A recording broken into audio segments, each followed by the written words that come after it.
Hello everyone and welcome to another Mech Merlin build stream. Let's see, how is everyone doing today? I'm seeing quite a few people online. See 17 right now. Let's see, Zujo, JHS, Offsam, Lunk, It's Legends, Huynh, HCPT. Hopefully I'm pronouncing that right. But yeah, thanks guys for joining in. Today we are doing a build I have been anticipating for the longest time. It is actually one of my favorite boards, the Iron 165. Let's see, Lunk is saying $4,000. Oh, does it say 160 right there? Oh, I must have mispressed. Let me fix that up actually. There. Typo.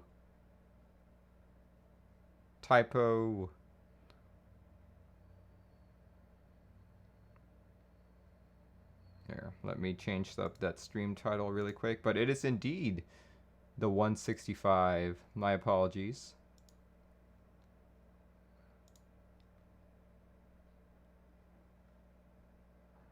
Alright, here we go. Let's play some music while we're at it.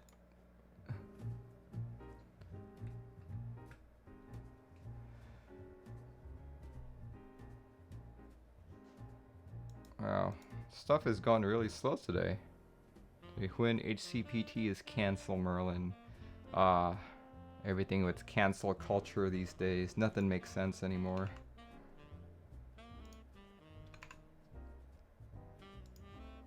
There we go. Hopefully that's fixed by now. Very cool. Alright, but before we begin the show, the most important question. What is Merlin drinking? Merlin is drinking iced tea again. This time it's purely cold brew tea. They actually ran out of my favorite tea at the grocery store. And I was like, alright, well I guess I'll try this one out this time. I've never tried this one in particular. I've had some from the same brand, but never cold brew tea. I don't even know what cold brew tea means. But I assume it's a similar process to cold brew coffee. Let's see. Alright. Cool. I see a couple more people joining in. Moody Clouds, Nate Grains, Yan, Dutch Master, Karma. Let's see who else is here. Chel Nakuk, Nebulant. Thanks for joining in, guys. Cool beans. Alright. Just as a quick recap, if you have never seen an Iron 165 before, you will see it on the stream. But the Iron 165 is actually a board that sold on Cannon Keys and quite a few other vendors back in the day. It is a 65% board by Smith and Rune. Here, let me show you guys a few pictures of a finished product, because I don't have a finished product quite yet. Look at that. It is a seamless design. You can't see any seams on the side. So it's got a blocker right there to separate the arrows from the rest of your mods, and also a badge on the top right. On the back you've got a USB-C center mount post along with a weight cutout over here. This is actually, like, I guess it doesn't make much of a difference on the non-Founders Edition version, but here this is just an aluminum weight of sorts, but on the Founders Edition I believe the whole thing is made out of brass. I've never actually seen one. Here we go. This is what it looks like on the bottom. Yeah, this is the non-Founders Edition. Once again, this is just a brass weight with the Smith and Rune logo. On the Founders Edition, it actually says FE on it. Here we go. A couple more photos of what it looks like. And all that. This board sold for, I think it was about 425 bucks during the group buy. There have been quite a few, like, other sales since then. I think the most recent sale done by Smith and Rune, a B stock sold for 460 and an A stock was about five something. Let's see, look at that. Very beautiful board. In fact, I missed out on the group buy, but I did win on the extras raffle, so I was very pleased. I was watching for this board for the longest time, but it came to group buy day, and I was like, do I really want to spend over $400 on this board? And just waiting for like 1 or 2 seconds was enough to make me miss out. So I'm very glad that a customer has decided to send me his board to build for him. Here we go. Where is it? It's right here. It's really funny because this is actually the exact same build that I will be doing for my own Iron 165. Basically, it's gray top, silver bottom, Gateron black inks for switches. Basically, it's the same build. So I will be doing this exact same process probably in another month or so. Here we go. Oh yeah. The Iron 165 comes with this fancy case. This is not aftermarket, this is part of the product. It's a very TX-like case. You might have seen it on my stream before on the Timo V2 as well. Here we go, we've got this padding right here with all of the components. That's the cable for the daughter board along with the gaskets. And a daughter board right there. You've got the PCB. And optional badges that this customer chose to have. He did not say which one he wanted me to put on, so I will just leave these in here.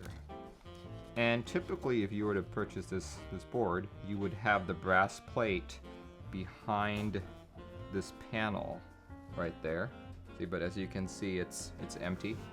Nothing there that I can find. He actually included the brass plate as part of the case. Here, let's just show that off really quick. The Vaz says, isn't it made out of iron? I would hope so. Here we go. That is the Iron 165. Very pretty. And the plate is already in there, which is why it's a bit shaky. Shake it around a bit. Look at that. Very beautiful.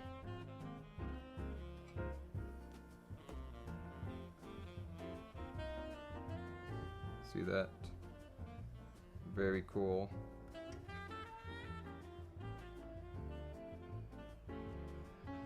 Mr. Pirulutu says, looking very nice indeed. Yeah, I love that it's not shiny just because it's very fingerprint proof. If I'm not mistaken, I think he bought this second hand. Because his messages to me on Reddit were like, I have purchased an unbuilt Iron 165. And I'm kind of like, normally you wouldn't have to specify that it's unbuilt if you bought it new. So yeah, that's what I think. Alright, first things first, we need to make sure that this PCB actually works. So, because it does require a daughter board, we will need to pull out the rest of these. Perfect. Let's put this all in.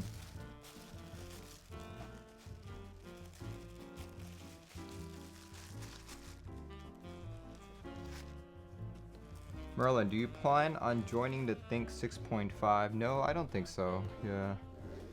I'm not a big fan of the logos that the Think 6.5 has.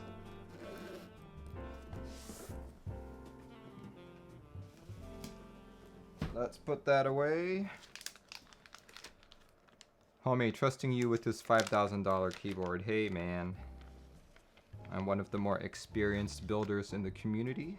I've been doing this since roughly 2016. Well, 2016 I was building more of my own boards. It wasn't until later in 2016 that I started doing it with other boards. Bag of Olives says, I don't think so. I like it. I love it. Cool.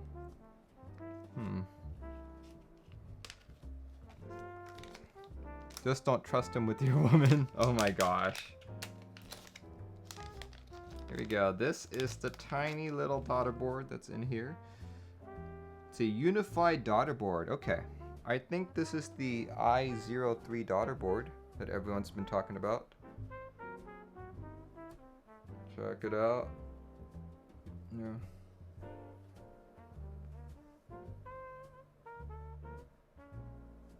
Very cool. It's basically just a USB port and what seems to be 2 resistors and the connector. Look guys, these are so tiny, holy cow. Okay.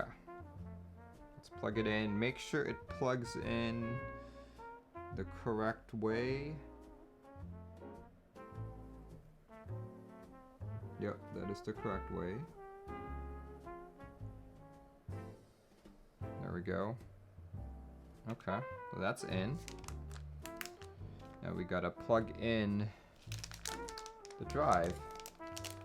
Here, let me open it up.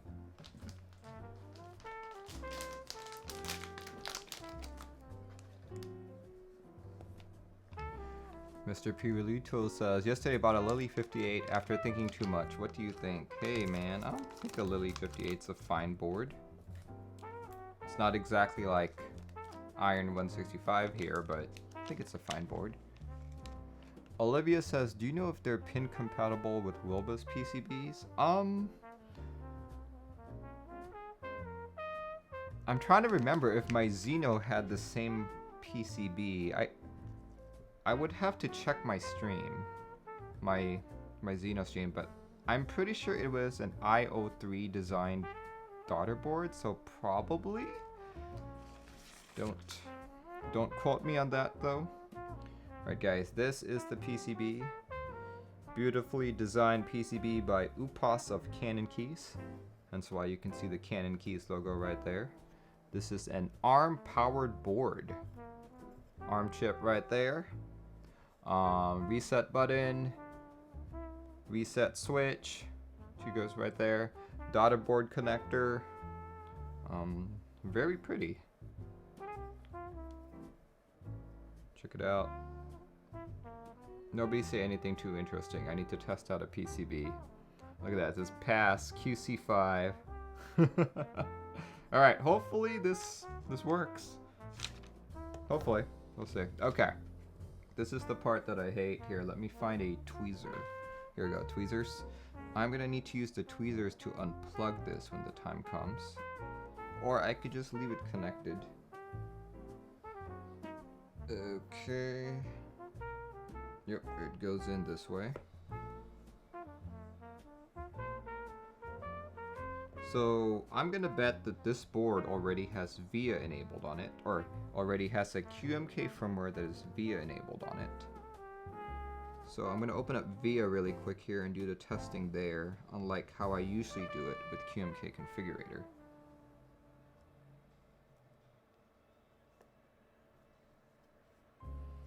Okay, here. VIA. Where are you, VIA?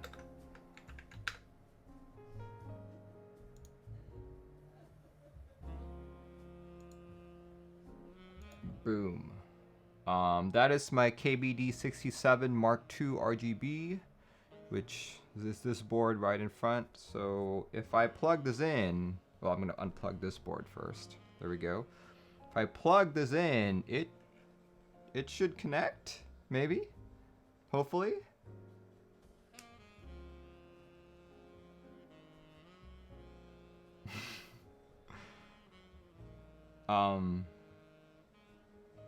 I guess not.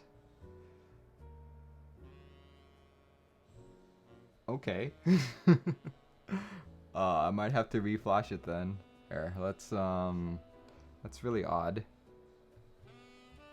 Could have sworn that. Yeah, this is a Cannon Keys board. It should have V, or maybe it's got an older version. Who knows? Who knows? We'll see. Okay, let's look around here. Let's see, maybe he's got a firmware download link. If not, we're gonna have to just compile our own. Nope, nothing there. All right, compiling my own.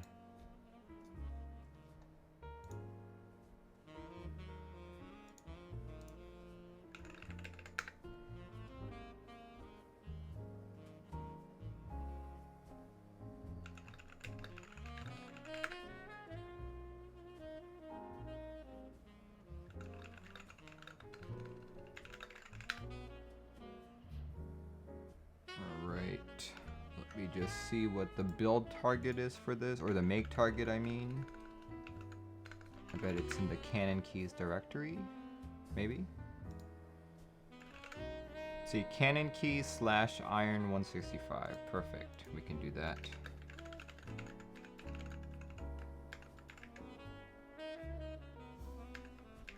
Okay, let's do this again. I'm gonna need a second keyboard or a second USB cable. Hold up.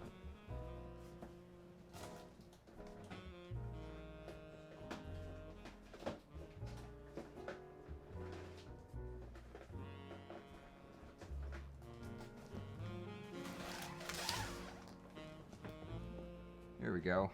Second USB cable. Let's do this.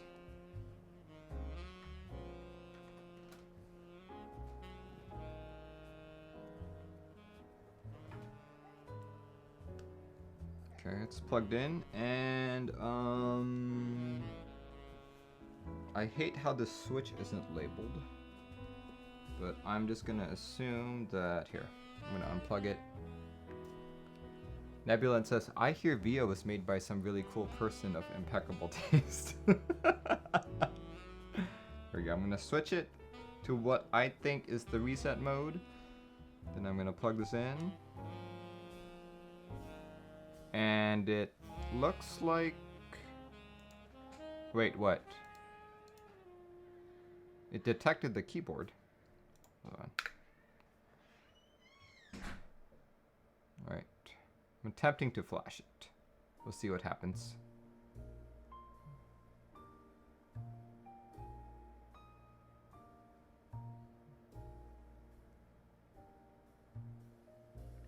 See, Harris says, do you know where I can get a 1U R $ keycap from?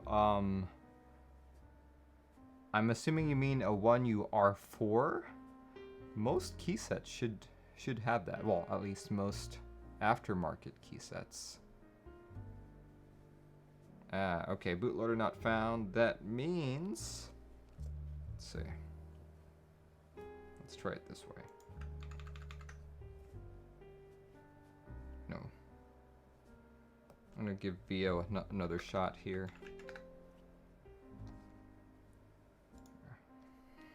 Let's try it one more time. I think I know what happened. There we go, there we go. I just had the switch in the reset position. So now it's detecting it. Boom, there we go. Iron 165, looks like it's fully programmed, but I shall be the judge of that. Just make sure everything works here. Let's see, tweezers, tweezers, tweezers. Oh wait, let's do key tester. Key tester mode. Nah, let's not do key sounds. Just do it like this. This is something you gotta do before every build, guys. Do not miss this step.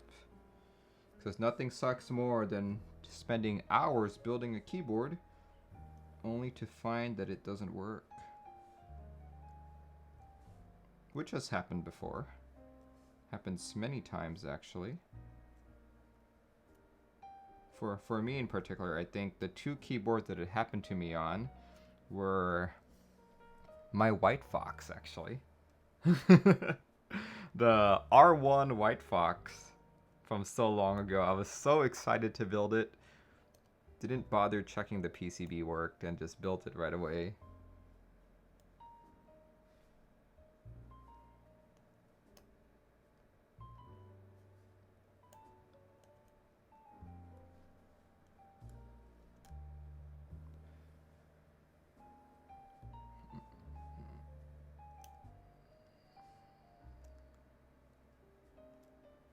Nebulan, do you have an Iron 165 as well?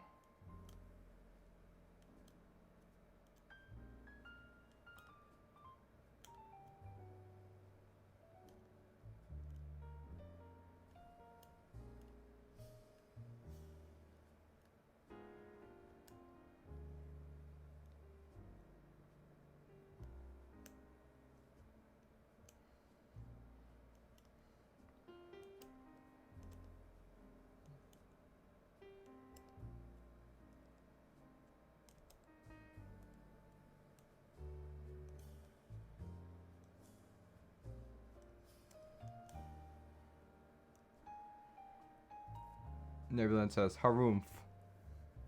No, and I'm not bitter at all. Sorry, buddy. Dude, you have some very nice boards already.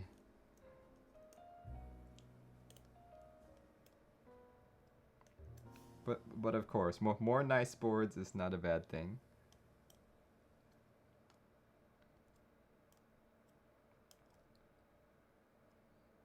I'm assuming one of these is an FN key, that's why it's not registering. Alright, we will need to take a second set of tweezers or a wire just to verify that. Yeah guys, sometimes when you're testing your PCB, especially in the bottom row here, one of these keys may fail to respond, and chances are it is your FN key. So what you want to do is trigger it as if you were pressing down on the FN key, and then trigger another key that is on the function layer, such as, I'm hoping it's one of these keys, will give me a function key of sorts. Yep, F10, there we go. That was a function key. Perfect, all right. We are good to go. PCB works. PCB works as intended. Cool, okay. So we can absolutely build this board with this cable stuck on, but it's gonna be annoying. So I'm gonna slowly pry it off. Because if you use your fingers to pull it off, the chances are you could snap the cable. We don't want that, especially on a quote-unquote $4,000 board. Are you guys calling it a $4,000 board just because that's what the auction went for? Alright. Okay. Out of all of my builds, I feel like this is the first customer who ever sent me stabilizers that were pre-lubed.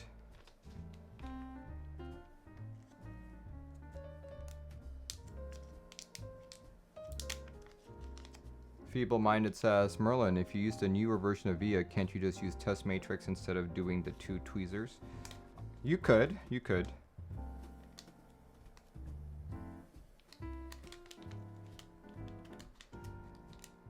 Just raise the price of the board by $100. Every time you say it, it's going to be $6,000 now. No, that's a Merlin built one. Oh gosh. Oh, there goes my thing. Alright, let me see. He sent me some stabilizers not too long ago. Let me grab them. Okay, we are going to need some washers for that. Definitely a 2K board if you're talking about back market pricing. Yeah, I think it's a bit extravagant just selling a board for over 1,000, but you know, if the demand is there, people will pay it.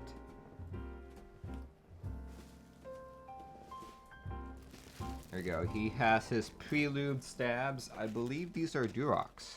They look like Durox. So I'm just going to assume they are Durox and they are pre-lubed, so that should save us some time. First time a customer has ever done that.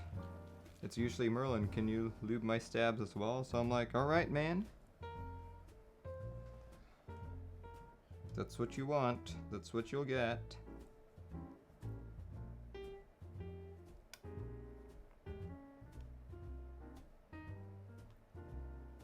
Auction wasn't a sale price. You make a donation, you get a free board.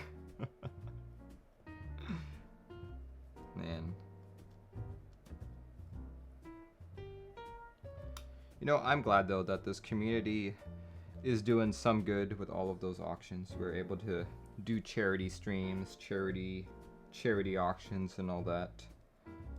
It's one way to give back to the community. Not just our community, but communities that actually need help. Alright. He also wanted regular 6.25U. Can do all that.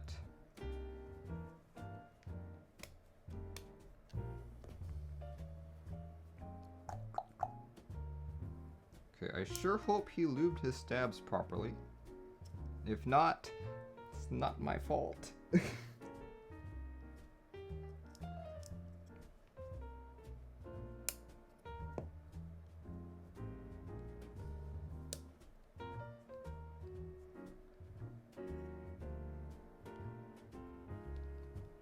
Alright. Okay, does he have the right number of screws included? Yep, looks like it. Let's get some washers.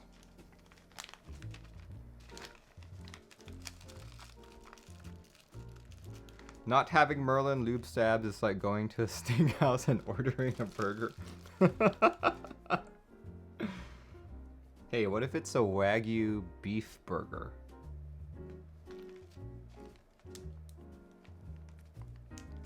What's the grading on those? Like A3 or like A5, something like that.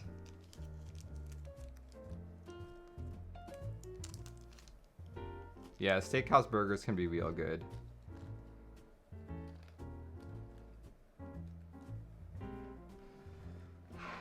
If you grind, okay, yeah, sure. If you grind Wagyu, that's a little bit iffy. It's not just a little bit iffy, that's very iffy.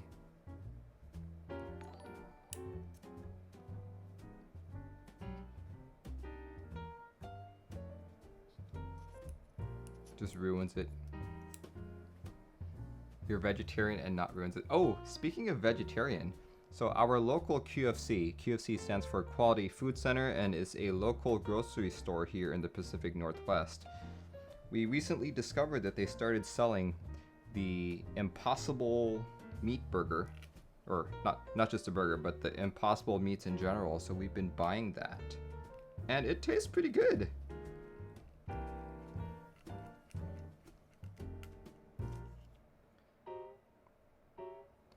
I think what initially drew me to it was because it advertised 0 milligrams of cholesterol. So I was quite interested in it, just because not that I have cholesterol levels, but my family does have a history of bad cholesterol, and you know, just thinking of the future, making sure that I eat right, eat healthy. Like, despite what they advertise, it does not taste exactly like meat, so do not be fooled. But does it taste close? Yes, it does. It does, actually.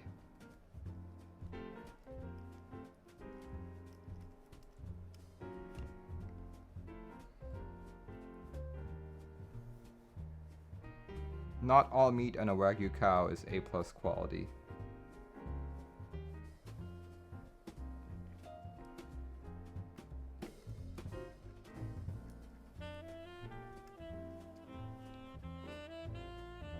How is the texture compared to beef?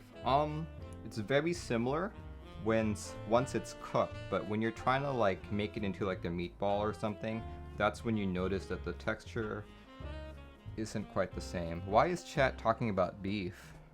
The soap addict. Do you have beef with that?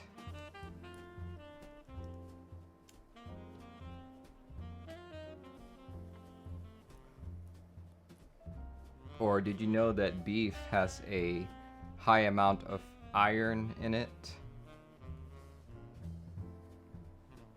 When says, how do I end someone else's stream?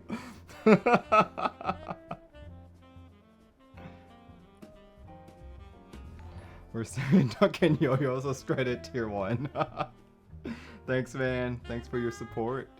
See, I see a couple follows here too. Hey Ray 87 and Italipino #1 has followed. Thanks, guys.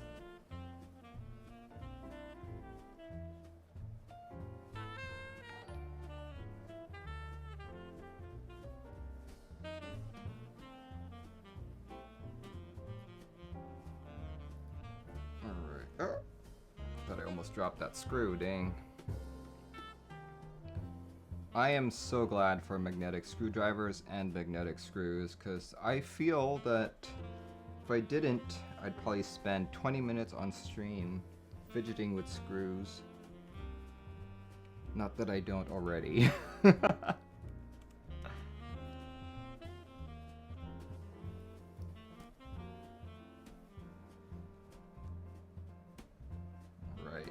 Here we go. Oh, I really hope that these stabs are fine. Because I'll just test them just in case. Just in case they're not. Because I'd feel really bad for the customer.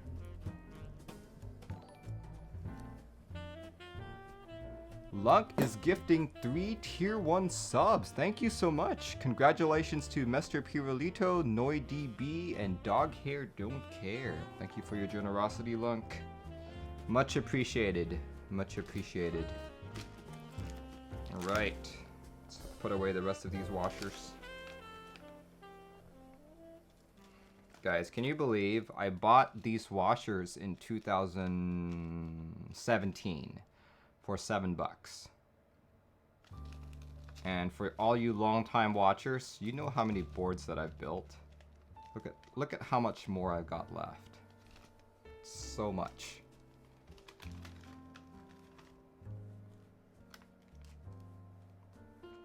Out-of-date washers. Oh yeah, I'm sorry.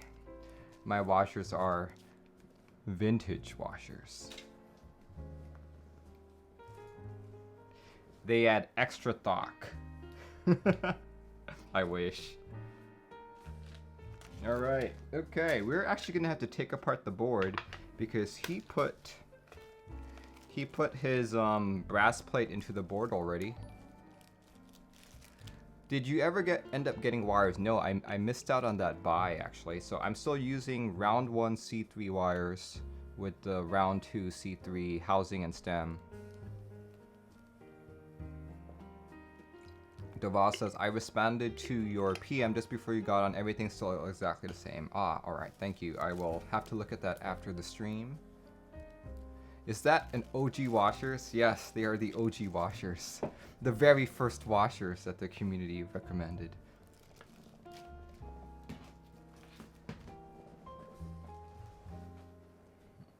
As if.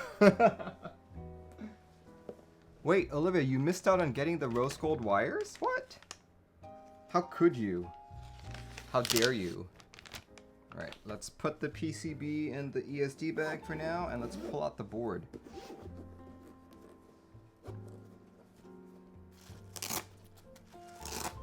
Come out, you board. Oh, this case is really tight. Whew. This is probably a good thing, especially for a case.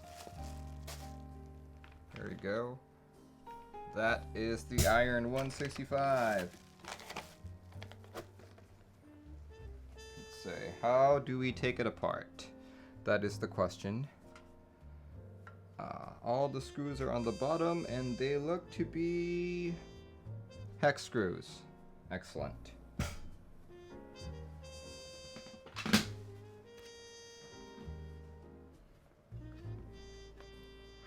The plate rattle sounds like a snare drum when you put it down. Yeah, I know, right? An iron snare drum. That's because the gaskets are not in there, that's why. Like, imagine if you didn't have gaskets, and then every time you type...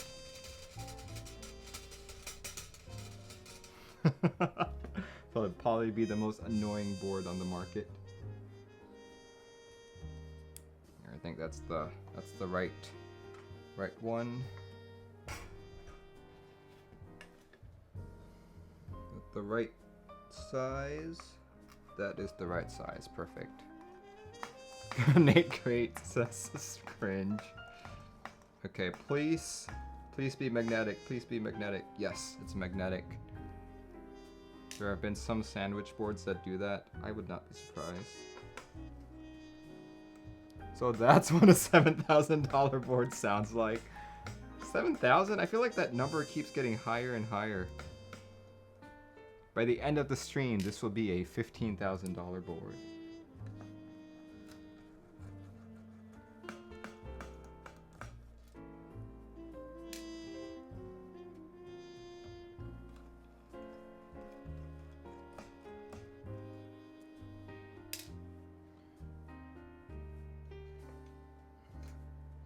Well, great. My screw isn't long enough. I'm gonna have to pull my other tool out. Let me grab it really quick. I can find it. Where did I use it? You heard it here first. 15,000. Alright, BRB guys. Hold on, let me look for my longer tool.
Aha, alright. Nothing too fancy here. But basically I've got this hex wrench set, or this hex tool set. I use this for my car actually. It's the only thing that's really long enough. Let's see, which one was that? That was a, what size? A 4. Actually 2.5.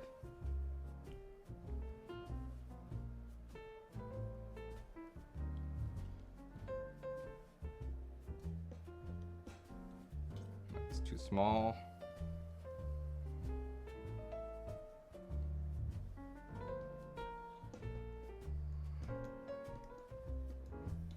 Really?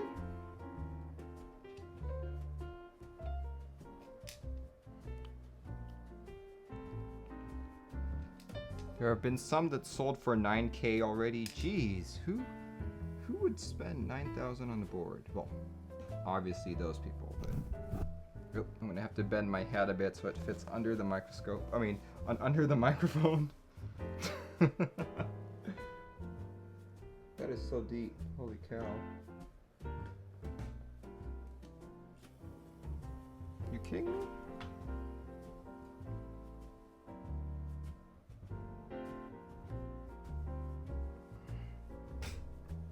Alright, I'm gonna have to turn on my lights a bit higher so things will look a little washed out. There we go. Let there be light so I can see what's going on down here. There we go.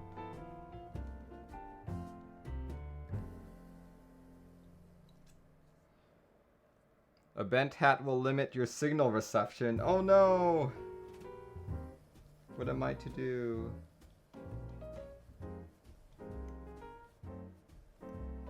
Is that not the right bit? They're using a different size there?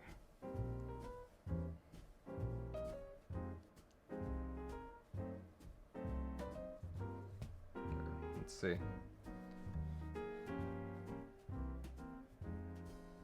Nope, that looks to be around the same size. Maybe I'm just not sticking it in all the way.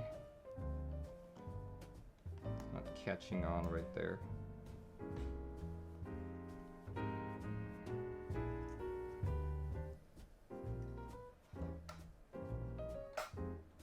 Huh.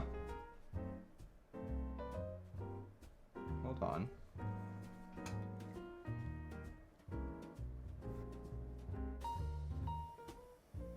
There have... Oh, wait a second. Okay.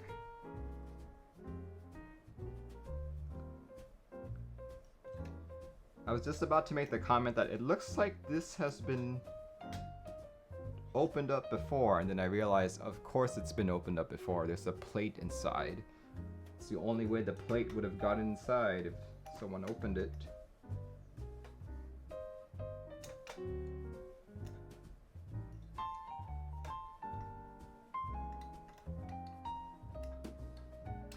Why can I not open this? Holy crap.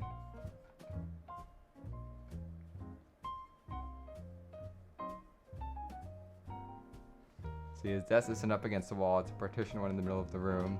On the other side is Teja's setup. Are you talking about that setup? That is actually my wife's setup whenever she needs to work from home. She doesn't really work from home very often because she works in a hospital, essential services, so hardly ever home actually. We've been fortunate that she's had a job for the last 4 months despite COVID, but she has had to reduce hours. I think for a period of 3 weeks or so, she was down to 3 hours a day. 3 hours a day, Monday through Friday. And that was it. Why is that not catching? Holy cow.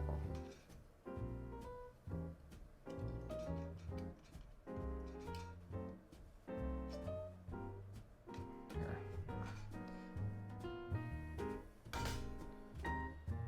There's no way. There's no way it can be a 2.5. Does anyone with an iron 165 know if it's the same screw size? So it looks to be the same screw size, but yet I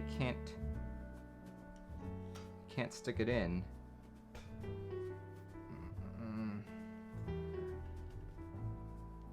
If I can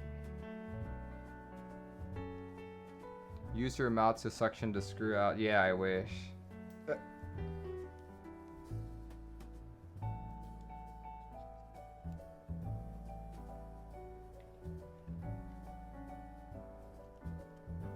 If I could, I would. Metric versus US. Well, I would like to know what the size is, actually. They made their own screw size for it to keep it exclusive. Yeah, sure. That would be the epitome of exclusive.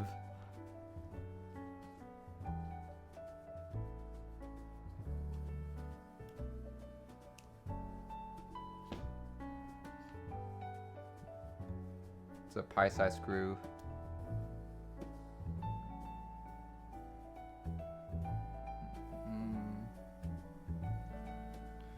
Yeah, they absolutely look like the same size. That's what's confusing me. But then again, it's also really deep down in there. Here, let me do a quick Google search just to see. Google Drive. Iron 165 screw sizes.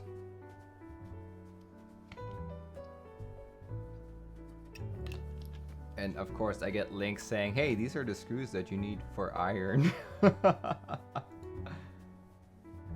There.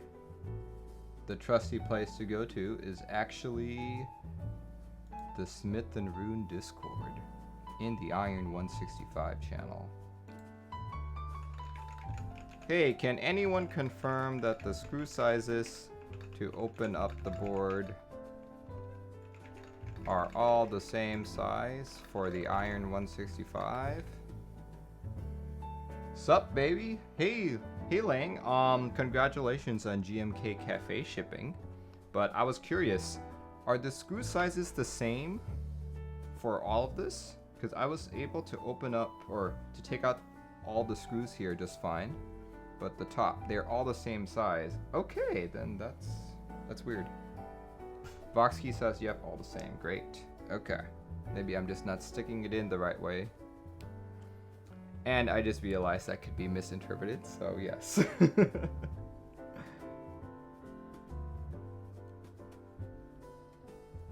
Yep, alright. That should be the right one. Alright, I'm just gonna keep trying here. Sucks not being able to see it. We gotta get you a better hex tool, girl. This is the only tool that I have that actually, oh, there we go, it finally caught on. This is the only tool that I have that is long enough. Yeah. I need a longer iFixit.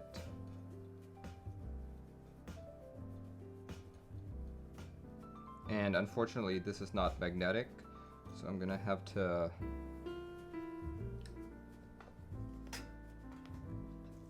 a nanch. What's a nanch?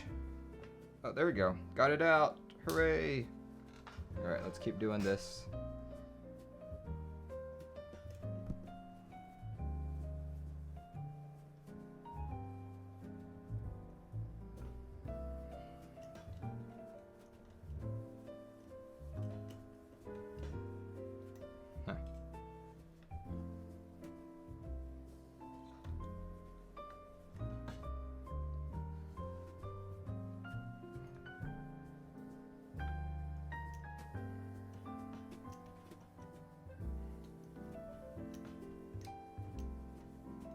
Just not catching on.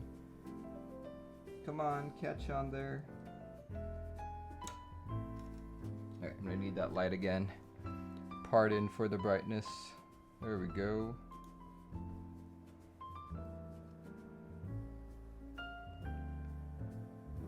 Lang says, please inform me if exactly one of your screws is magnetic. All my screws have been magnetic so far. Here, let me do a quick test. So all the screws that I've pulled out have been magnetic. There. You know what? Just so you can all see. Let's put that all out.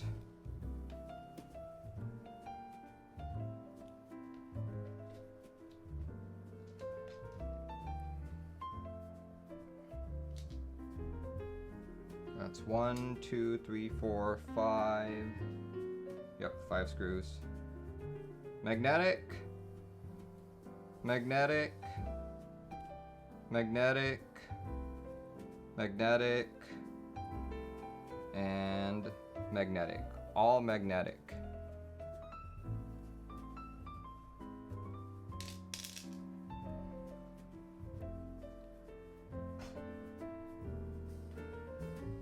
Wow, SNR screwing me, get it? Yes, I get it. And I love it. It's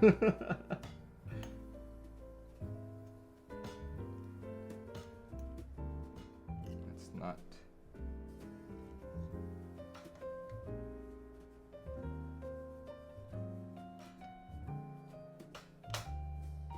Jeez. Yeah, guys, if you guys have an iFixit kit similar to what I have, I believe the one that I have retails for about 50 bucks, excluding sales. You will not have a bit that is long enough to reach this. I think you need at least an extra 6 millimeters more. I have an iFixit set, like so. But the problem is, it's not long enough. Length is a problem.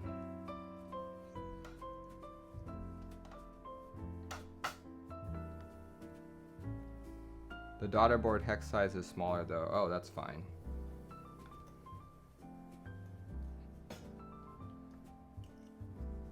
Come out, come out.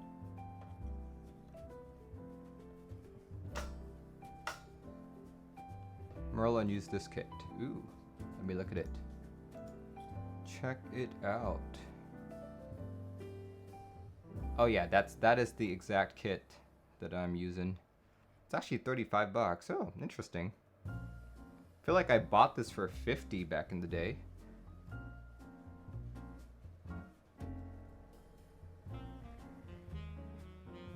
I did get it from Fry's though, back when Fry's kind of still existed. Has anyone been to Fry's lately? Are they still open and are they still empty?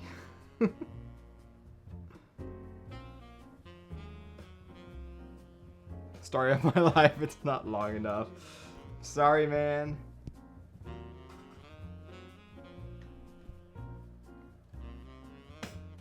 I was at Fry's a couple years ago, says Flynn.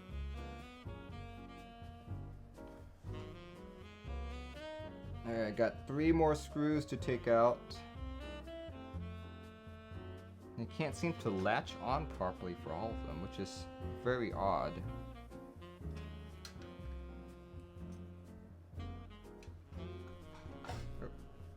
Something came out.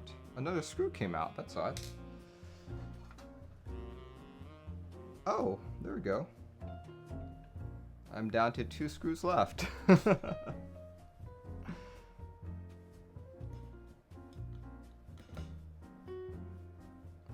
When I moved from CA, my local fries was barren but still open. Had nothing. Yeah, the one here in Washington. There is only one Fry's in Washington. It is located in Renton. Renton, Washington. It's like that would be southeast of Seattle, across the water. And it's next to like a Home Depot and all that. But unfortunately, last time I was there, they were completely gone. You can use the socket wrench attachments to gain 4 to 6 centimeters. Oh, really? That is actually a good idea. Let's see if we can gain a few centimeters here. You had the exact same problem this morning. Okay, let's see. That's doable here.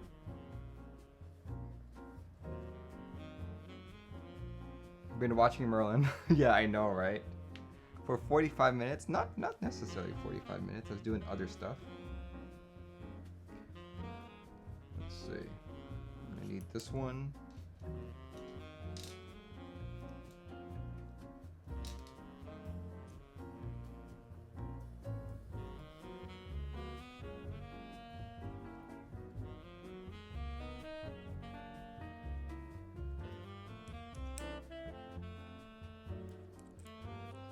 Too big.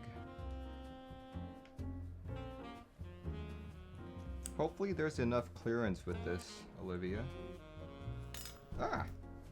That's not magnetic at all. What the freak? Okay, but that might do the trick. Oh, hey. Check it out.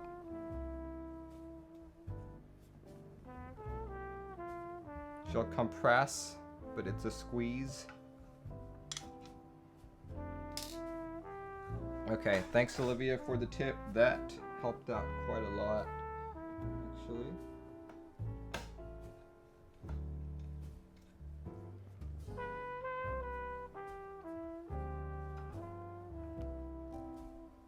There we go. Whew, that was quick. All right, I will remember that next time I have some length difficulties.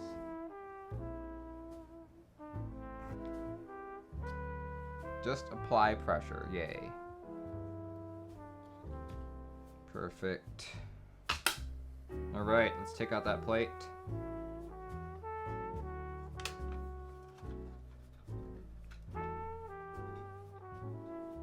Come on. Very beautiful. Oh, let me lower my brightness again. Too dark. There we go. Very beautiful.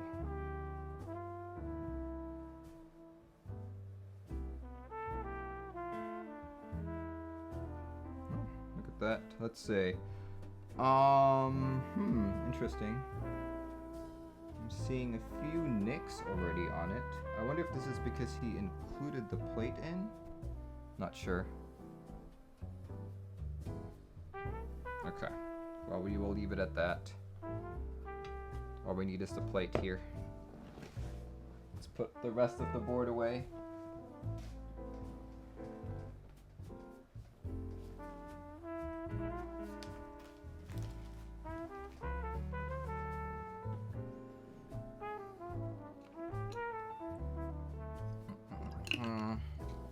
Let's get that PCB.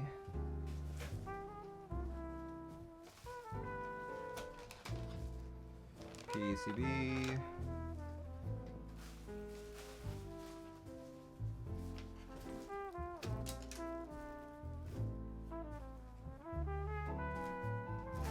And switches. Okay. Super curious. How does this look with just the plate on it?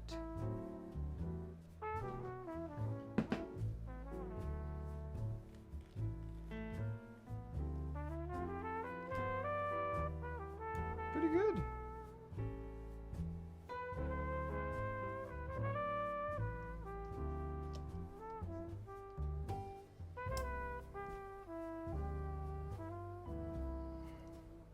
Oh, this is a really nice plate, guys. Check it out. It's nice and thick. One of the highest quality plates that I've seen, actually.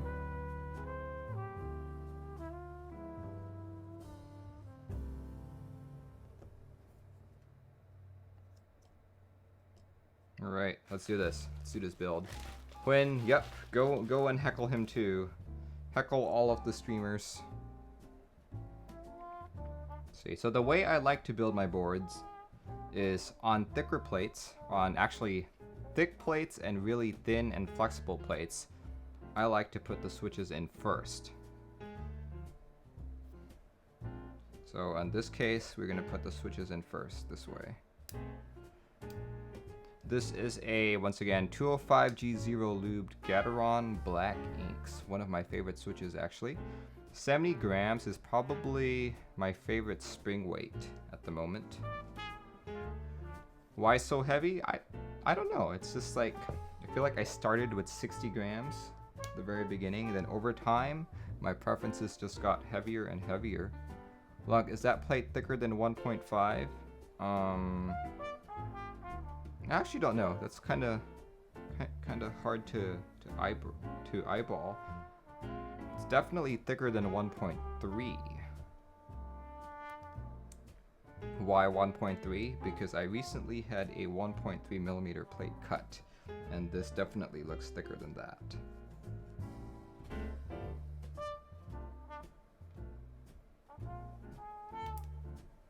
All the switches or just a few? All the switches are 205G0. Or are lubed with 205G0.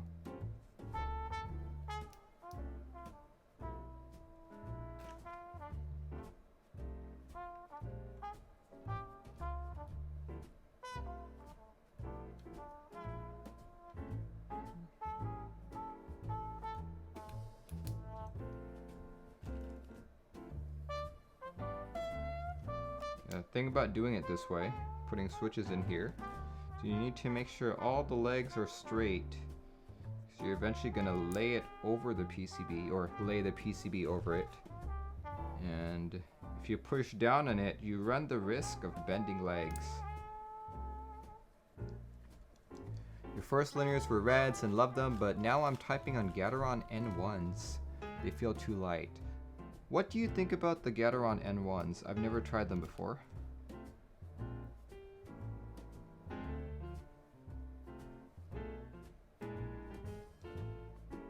Excited to get your ink blacks lubed? Yeah. In fact, after I build this board, I will actually compare it to my other Gateron ink board, which is also gasket mounted.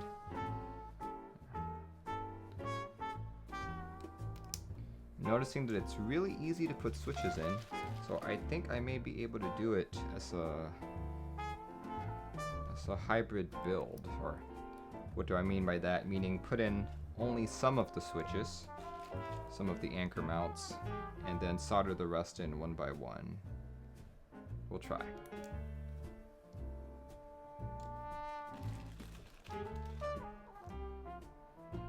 One way is not necessarily better than the other.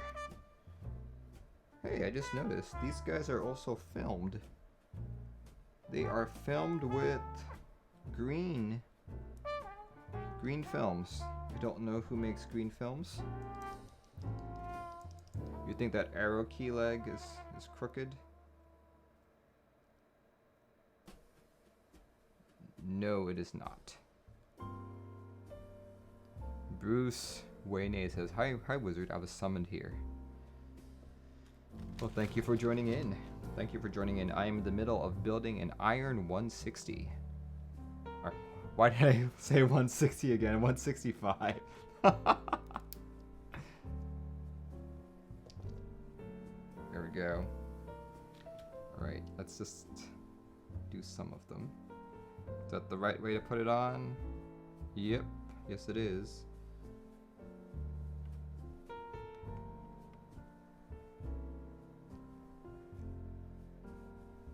Nebulon says, TX has lots of colors. Is this your personal unit or a client? This is a client, but my personal unit is going to look exactly the same, and it's going to be built the same way as well. Which is why I think this is funny. It's not intentional, it just happened to be that way. I guess it was meant to be. Iron 165, a $7,000 board. Nope. I think a board is worth however much you want it to. Let's leave it at that. Okay. There we go. I think I'm gonna solder in all of these guys first. Right. Pardon me as I turn on my fume extractor. It's gonna sound like a vacuum in the next room.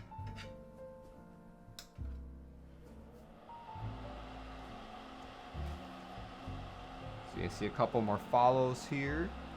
Bruce, thanks for following. Young Sky, flat white mitt. Cool, very cool. Turning on my soldering iron here. Let's give it a few seconds just to heat up.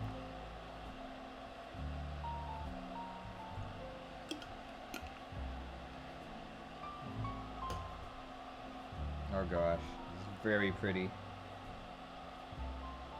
How much did it auction for? I don't know, but people are. I've seen prices from 4,000 all the way till 7,000, so I would say maybe 4,000.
Okay, let's make sure all of these switches are lined up properly. Not gonna check the stabs. So yeah, I did say that I was gonna check that. These are customer lube stabs. He did not want me to lube them. He lubed them himself. But yeah, let's just check that just on his own account. Yeah, I don't know why. Maybe he had them lubed from like a previous build.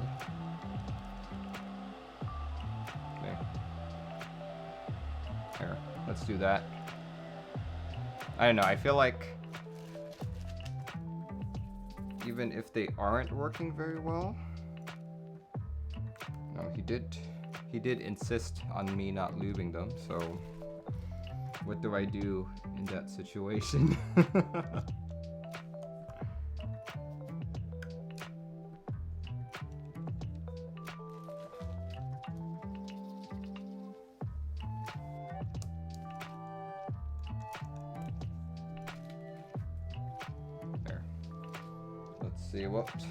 What set was I gonna put on this? Oh yeah, GMK Mizu, which is currently still on another board. Go. That other board is my NK65 that I was messing around with on Thursday. Here, let me grab a switch puller really quick.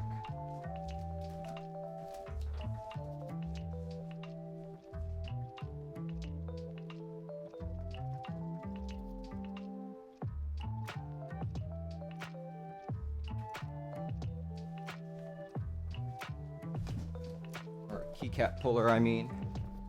Zora says, clicky clack says, thank goodness, I was getting worried. Yeah, typically you don't have to test stabs if you know what you're doing.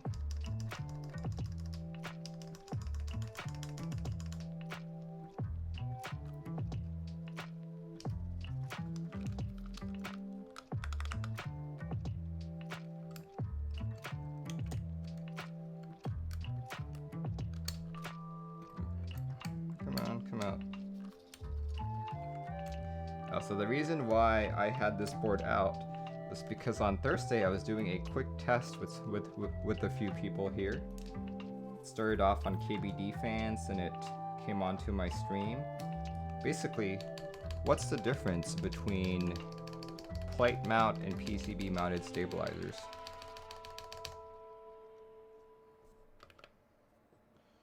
And you know, both groups of people who joined in on the test could not differentiate by sound alone.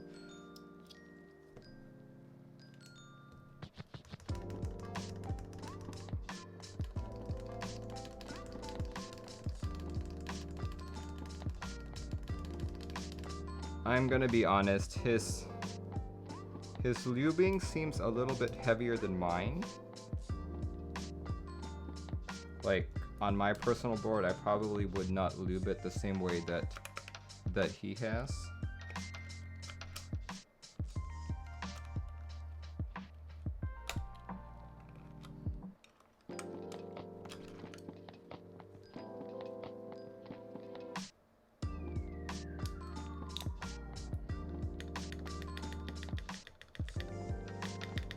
Yeah, I think all of his stabs are lubed about the same way.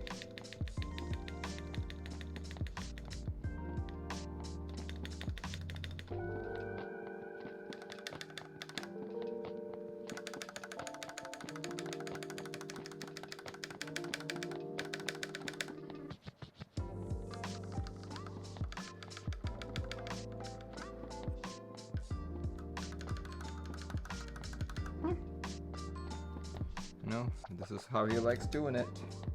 We will stick with that. As long as the stabs work, I guess. Alright. Bye, NK65 for now. We will see you again at the end of the stream.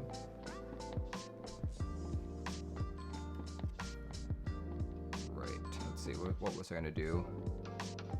I was going to realign all of these switches.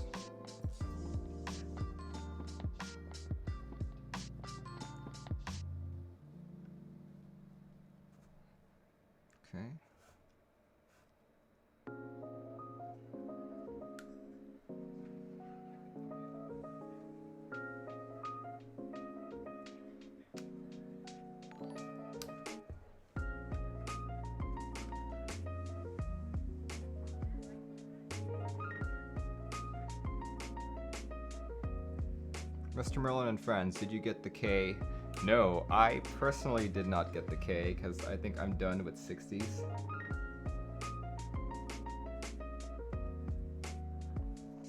I'm done with 60s.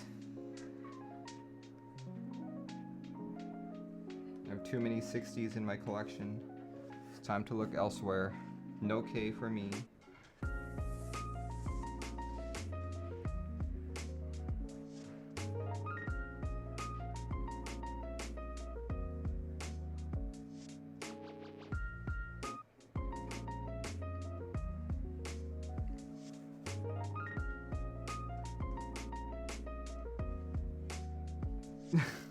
K as in key cult. Funny. You funny.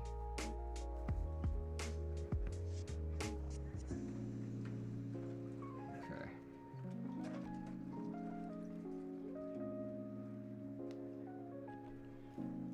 Alright, let's turn on that fume extractor again.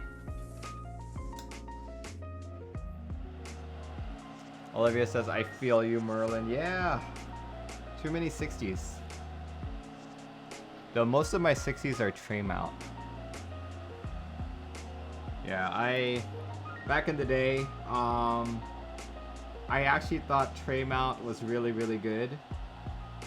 So I bought quite a few.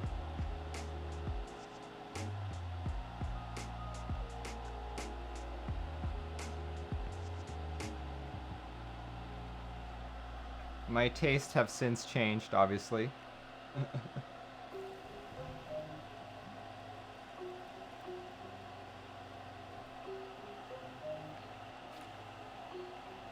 Let's see. Jackador says, that's a gorgeous board. What color case we got? It is a gray top and silver bottom. It's actually going to be the exact same colors that my build will have. So I'm basically building the exact same board.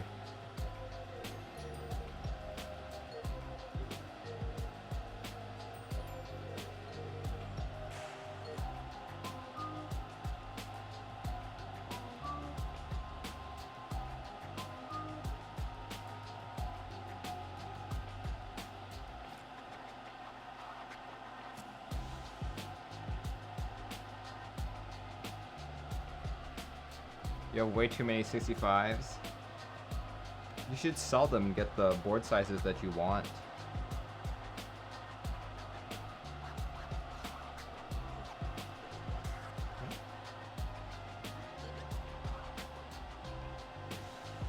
Alright.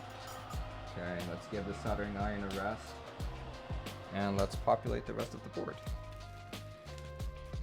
You can never have too many boards, come on.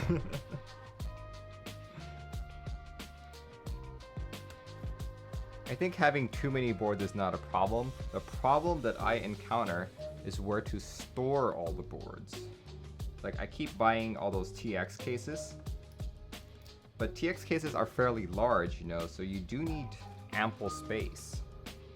So the more boards you get, the more cases you buy, you just can't really fit it all in anymore.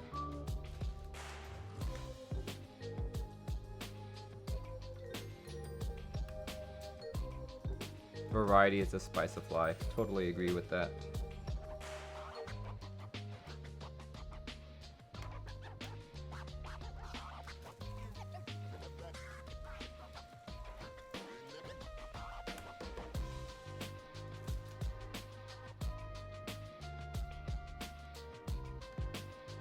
Dixie showed his collection on Insta and he had some nice glass cabinets with the boards propped up. Oh yeah. Yeah, I have a rack the back corner over here full of, currently it's housing 1 2 3 4 5 6 7 8 9 10 11 12 13 14 15 16 17 18 19 20 21, I'd say about 35 boards, vintage and moderns alike, along with a bunch of keycap sets and all that.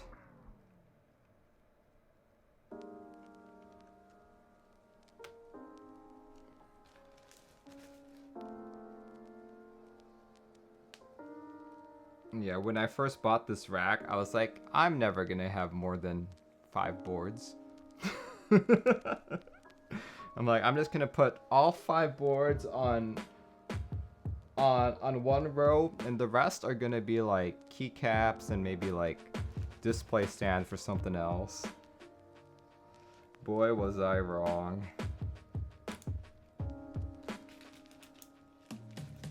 Send you a pic later. Yeah, sure. You know what I did at one point?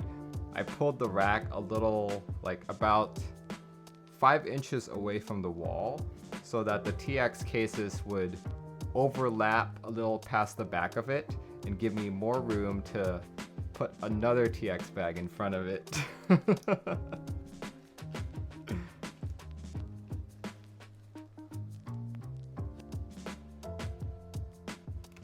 Yeah, just too much.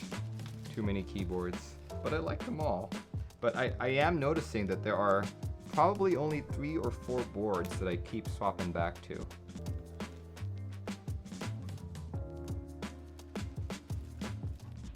And lately, every time that I have a customer build stream, I like hold on to these boards for about a week until the next build stream, so I end up not even using some of my boards anyway. So you never know.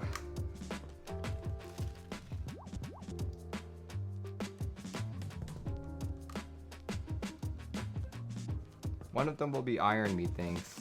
Lang, I am going to put money on it that it will be one of them. Because this is a board I've been eyeing for the longest time. Oh, there goes an ink. Let's see. That you keep reaching for, I mean. Yeah, absolutely.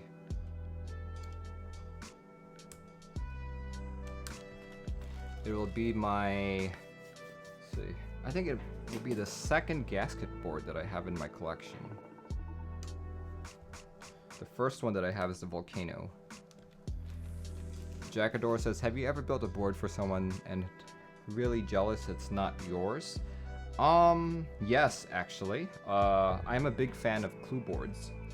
And probably in February, I think. February is when I did it. I built one of the newer high-profile clue boards for someone, and I absolutely loved it.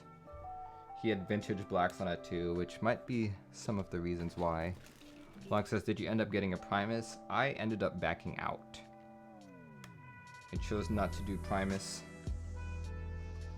As much as I like 75% layout, I decided to wait off on other things. As some of you know, about a month ago there was a major water leak in my house. So we had to tear down a few things, unfortunately. Fortunately, it was all covered by insurance, or rather not my insurance, but the management's insurance around here. So they took care of all of it. But in the process, we started thinking about renovations. So I'm like, sure, why not do renovations while we're at it? Since we have everything moved out of our closets anyway, and the furniture all pushed up against the wall, might as well do some renovation. Dude, you have so many clue boards. I think I have every revision of the clue board except for the newest high-profiled one.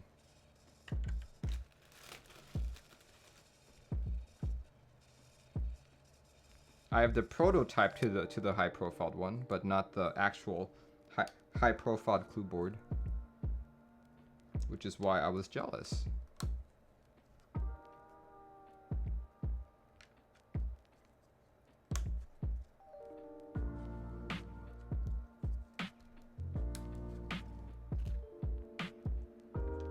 Once we put all of these switches in, we should be good to go with all the soldering. Things to look out for though are sometimes switches aren't 100% operational, and that's not something that you find out till maybe a few hours or maybe a few days after the board is already built. That's one reason why I hold on to these customer builds for about a week. I'm hoping that he sent me extras, hopefully. So if any of these switches are broken, I can easily replace them. Because I'm all out of inks. So it's not like I can just grab something from my stock here.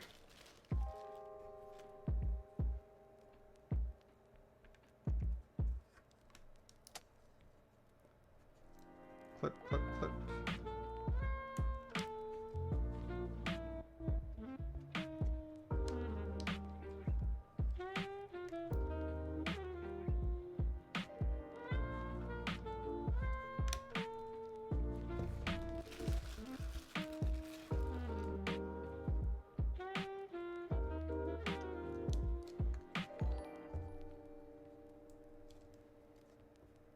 Actually, the board that I will be building, well, I will be building this exact same board in a few weeks, depending if I have some free time.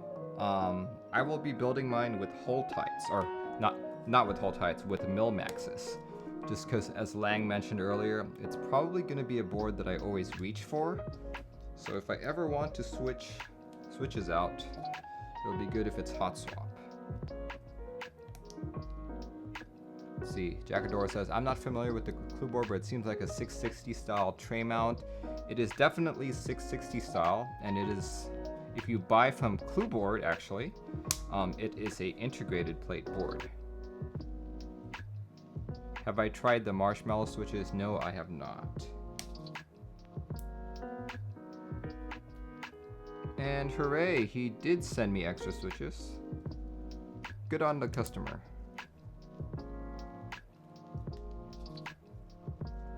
Oh wait, I need to verify. How does he want his caps lock? He wants his caps lock.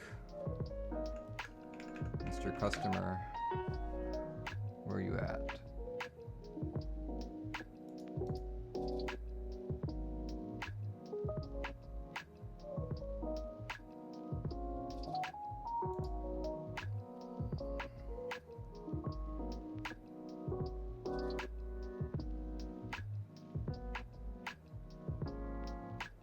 Let's see. In terms of layout, standard layout is fine. That looks like to be regular caps lock, non-stepped. Perfect. We can do that. There we go. Looks good. Looks good, looks good. We can get back to soldering. And I have an additional 4 switches just in case anything goes wrong. Perfect. Back to soldering. And I'm almost done with my drink. I will have to get a refill pretty soon.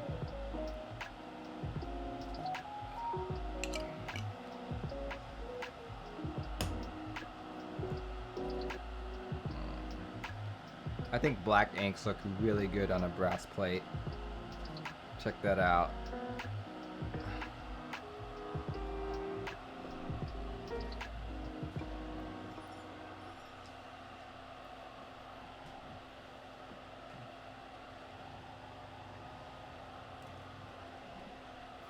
Okay. Back to soldering.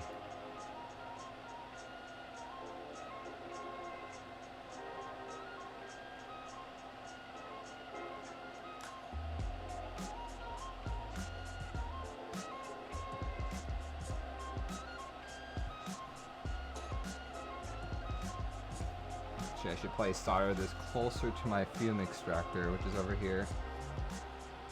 I feel like I'm still inhaling all the fumes. There we go, that's better.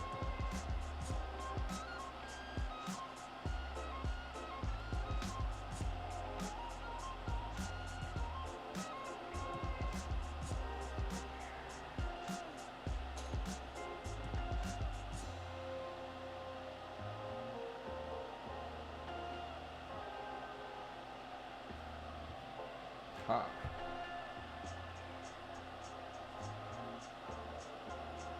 There is something wrong with that switch. What the freak? Its leg isn't going all the way through. I think it's just bent. Yeah, I'm gonna replace that switch. Good thing I caught it. Good thing I caught it before we progressed much further. It's so weird.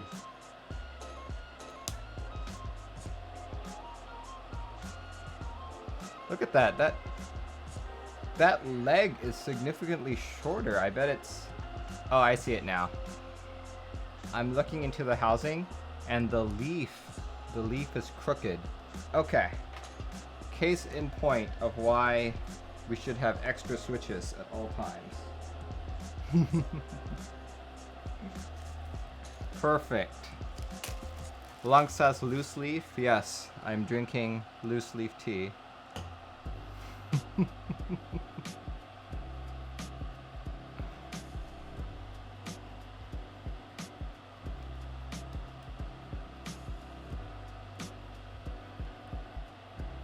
There we go. That is much better. Much better. I know, Long. I was just messing with you. Yeah, it looked like a loose leaf.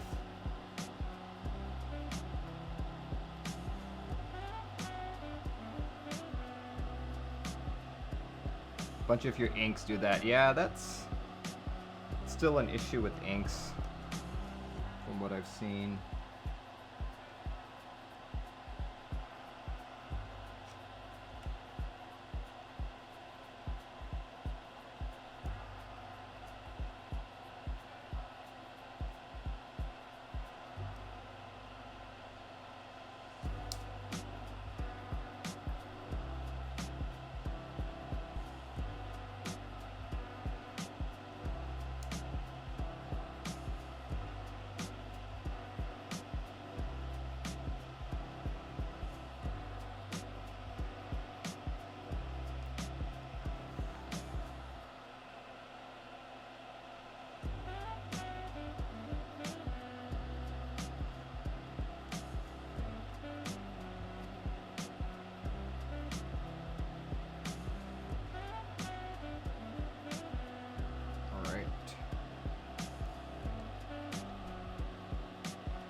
had that issue with Telios before. Yeah, if you're modding switches, the likelihood of getting that leaf to be crooked gets really high. And unfortunately, you don't really know until you try to solder it in.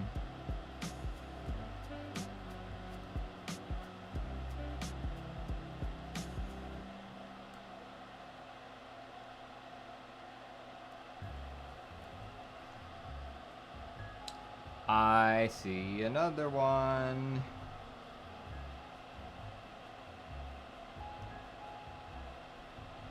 Okay. We'll deal with that in a bit.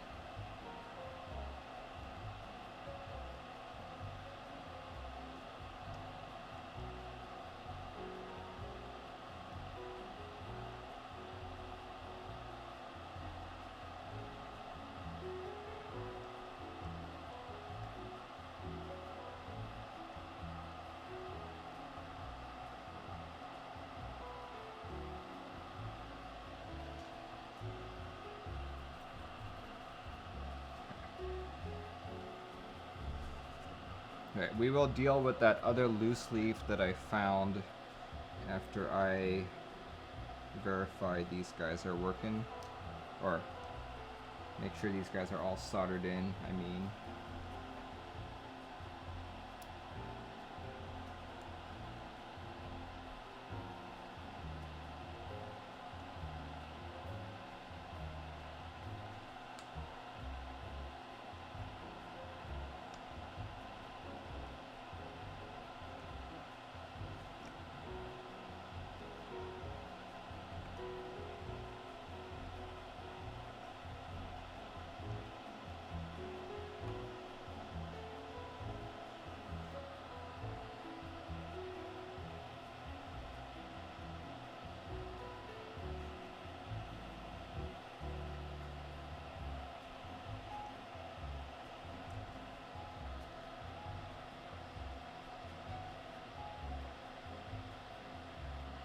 Okay.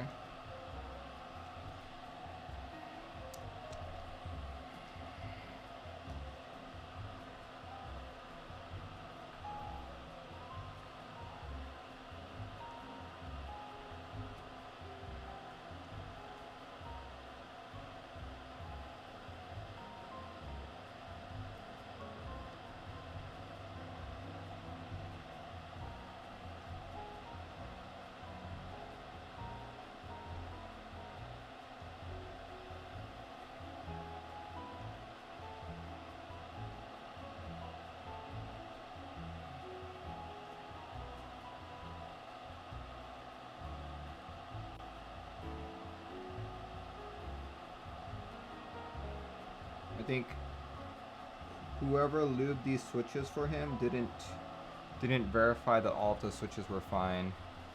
Gat Black inks are so popular. They are extremely popular because they are great switches. They're on my top 3 actually.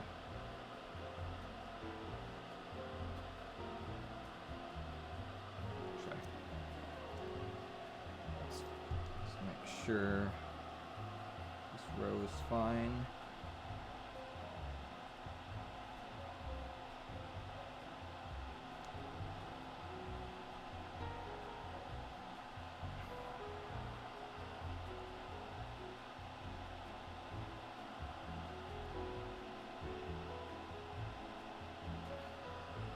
What are the other two? Alpacas and tangerines? Alpacas and regular Gaterons, actually. Tangerines sound too bad to me.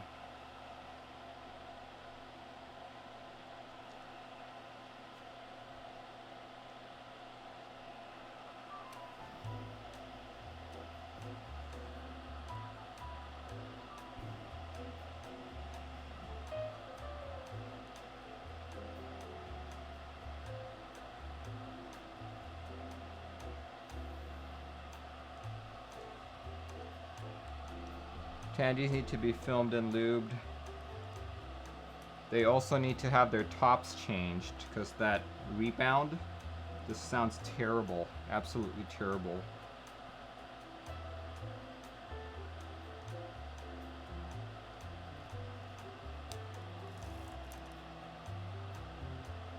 speaking of alpacas, how many in the audience actually got in on that Prime KB restock?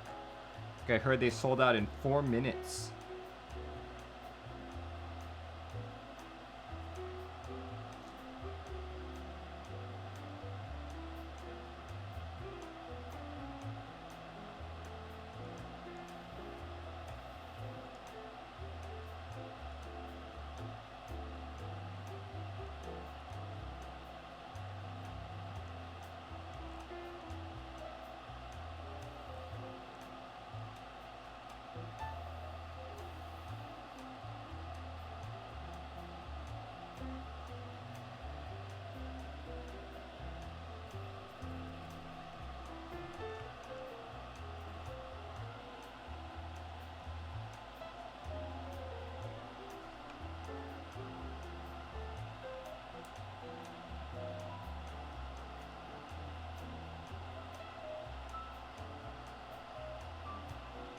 Oh boy.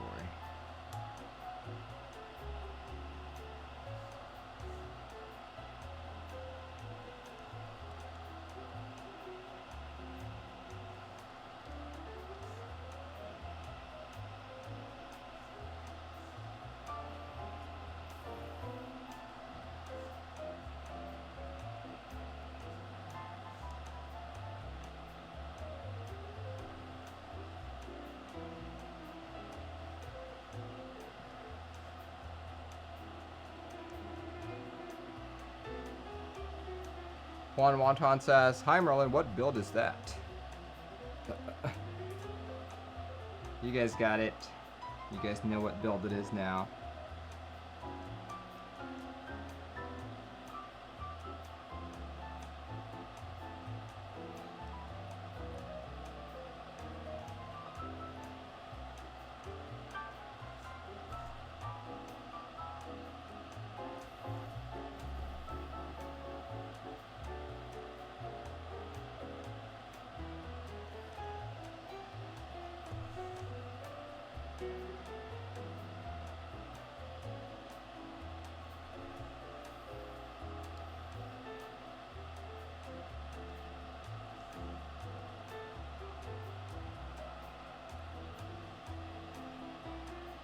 Right.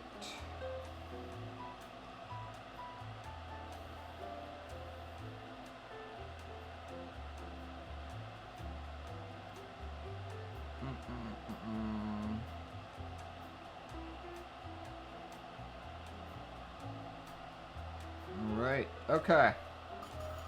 So based on this, I count. See, so there was that switch that I replaced. Or let's see if I can actually fix it up. Okay. Because I found like 3 or 4 others, and he did not send me enough switches to actually... Man. Okay. There are a few other switches here that look very dubious, so I'm concerned. There. Next row, this guy right here.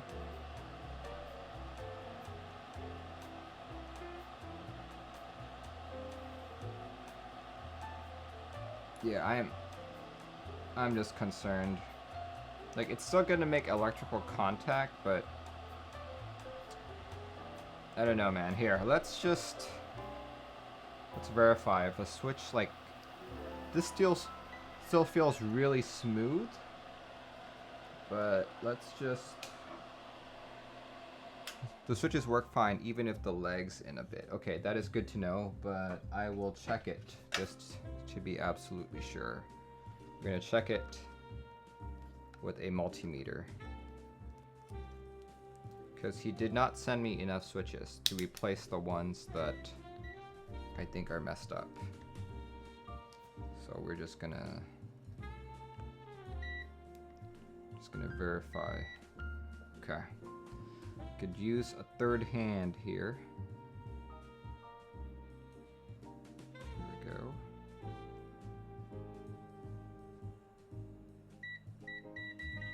Okay, correct.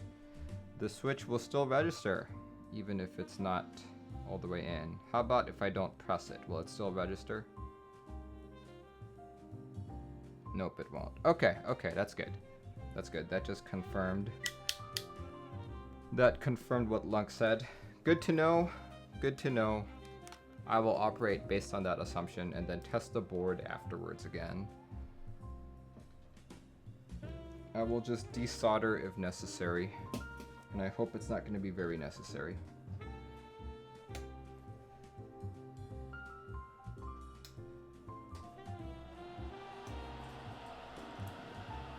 But that actually makes me second guess whether I want to put inks in mine too.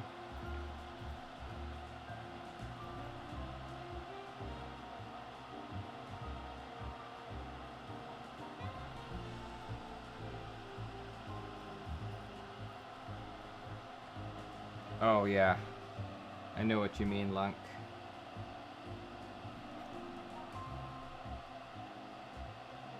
Absolutely know what you mean there. That's happened to me on a few cherry branded boards. It was not a fun experience.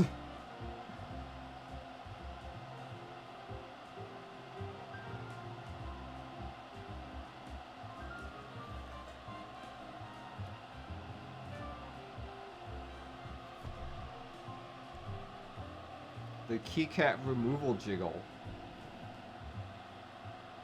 Alright, I've got every switch has at least one leg soldered. Just make sure everything looks properly aligned. All the switches are flush with the plate. Yeah, looks good. Let's solder that other leg.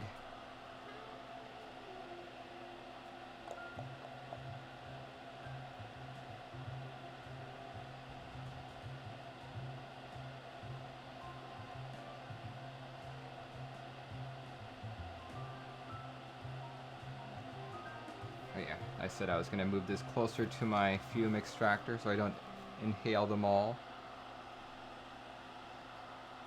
If you don't want stressful keycat removal, try Alps. Oh my god.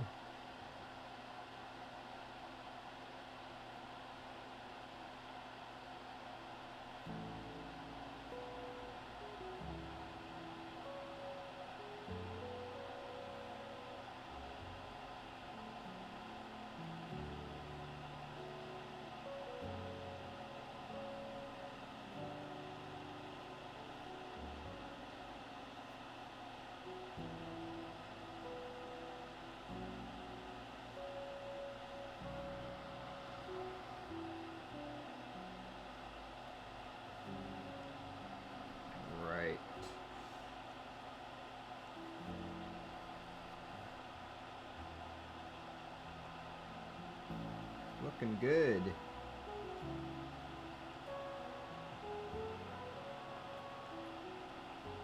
Whew. You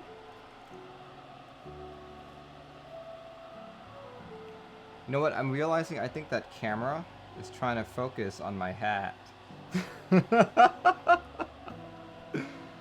Alright, let's bend it backwards so it doesn't focus on it all the way. Here we go. Flat head. Flat hat. There we go. That's better. Or maybe I just won't lean over too much.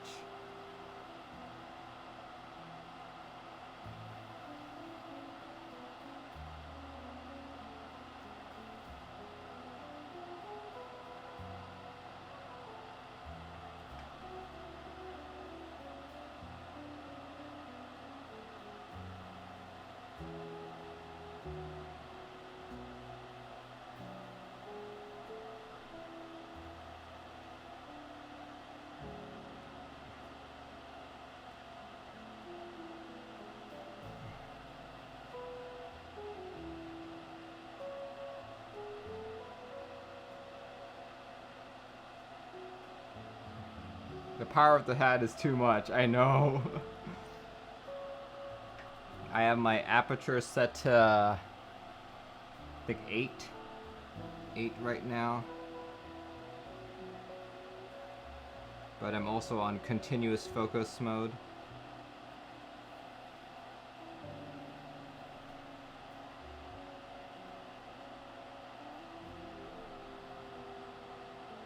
Oh, these legs really bother me. Hopefully the switch still works.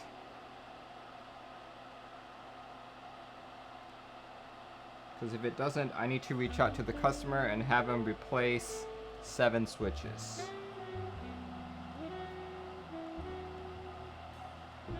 Actually, no, not 7 switches, because he had 4 switches extra and I used one of them. So he would only need to replace 4 switches.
And we are done with the soldering.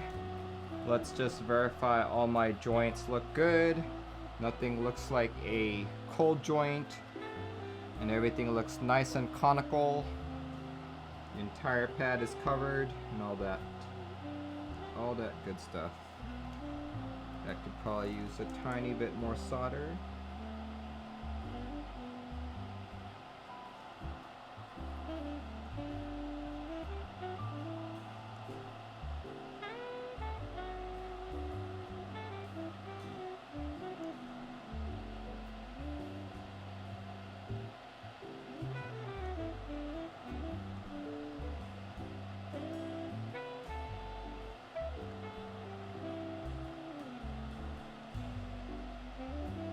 And those switches with like the smaller legs they look really iffy.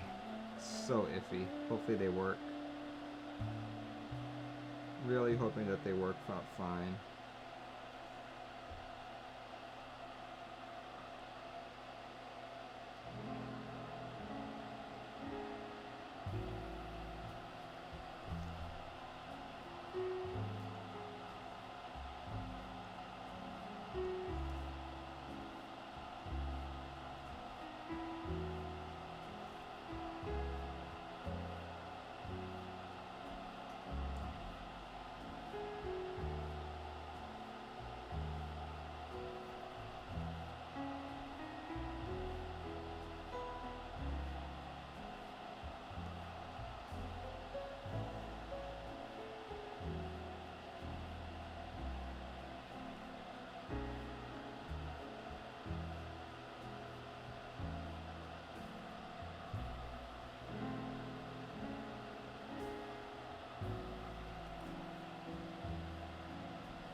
Alright, everything looks good.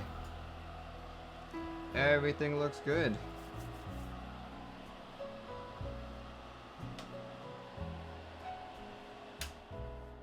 There we go.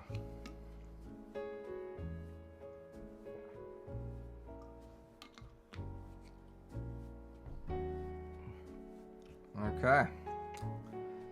Let's plug it in, and hopefully those switches that I was concerned about will actually work.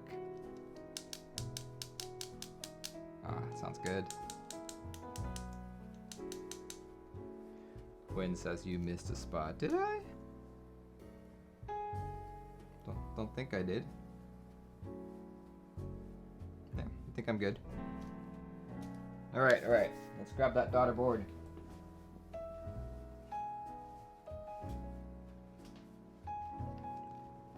Hopefully this works. Let's bring up the Via.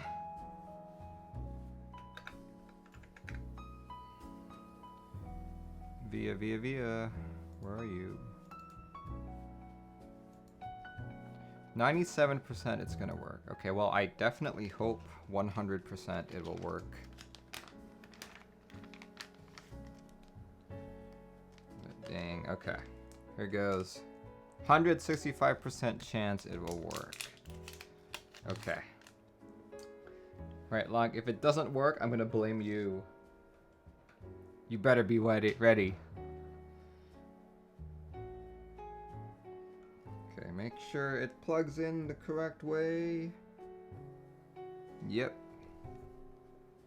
There it goes.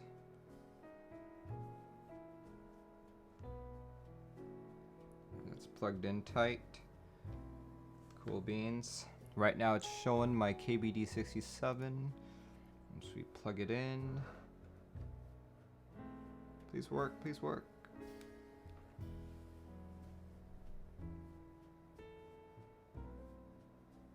No, of course it doesn't work.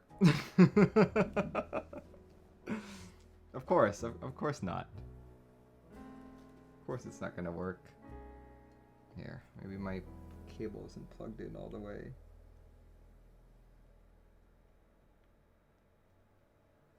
Here, let's try again.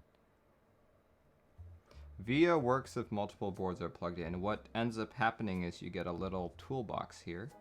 Or, I mean, you get a little arrow like what just happened, which you can press and it'll go on to the next board that's plugged in. Alright, let's do this. Let's do this test. Oh wait, you actually need to be in key tester mode in order to test it. Escape. Okay, I've forgotten which switches are the problematic ones, but I'm just gonna hope that all switches will work. So I don't even need to be concerned about it. Okay, that guy needs to change. Let me just reconfigure him to backspace. Where's the backspace key? Backspace, key tester. Do that again.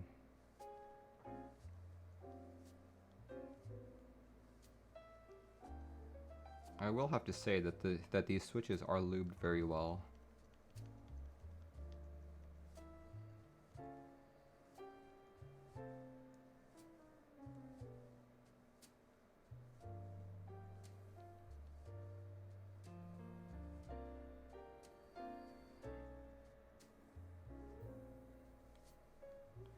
Okay.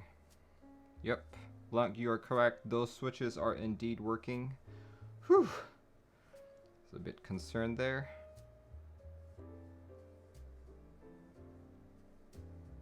That's the FN key, I bet.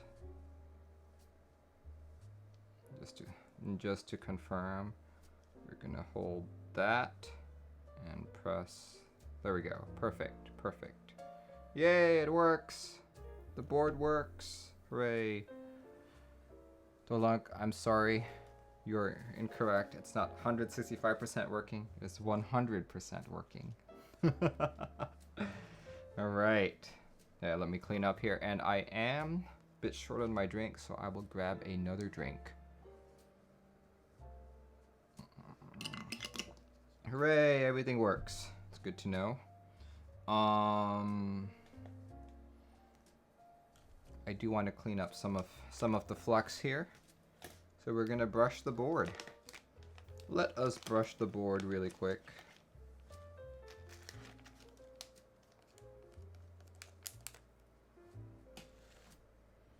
There we go. I like to use 99% isopropyl alcohol.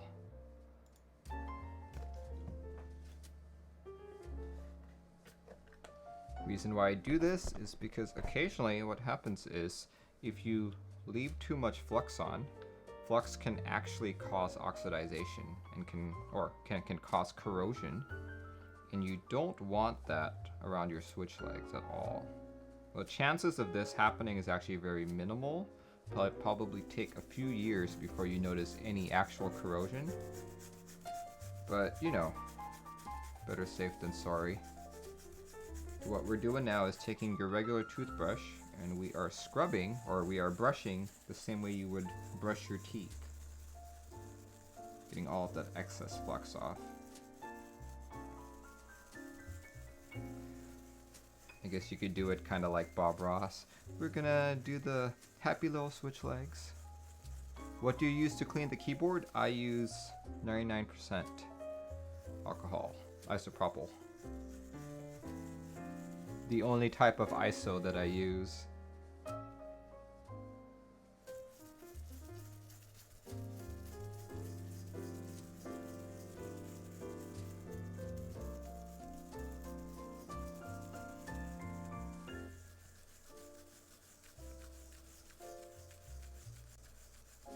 A no clean flux should not be cleaned with IPA though, it gets super sticky. So the reason why it gets super sticky is because that's the flux. That's the flux that you end up spreading all around, which is exactly what I'm doing right now. Like the brush only breaks up the really stiff and like hardened pieces of flux. It spreads it all around the all around the board. So as I said earlier, flux can cause corrosion, so I'm effectively taking that flux and spreading it all around. After you brush it, you want to take some Q-tips and try and clean up as much of that flux as possible. But if it's already like a very low chance that this will cause corrosion, spreading it out even thinner will decrease that chance even more. He-Man says, I use toothpaste extra minty. Use bacon fat, smells better. I agree. I agree. Also, because of coronavirus, you know, the fact that I have come into contact with this board, I am effectively sanitizing the board for my customer. I'm doing my part in leveling the curve.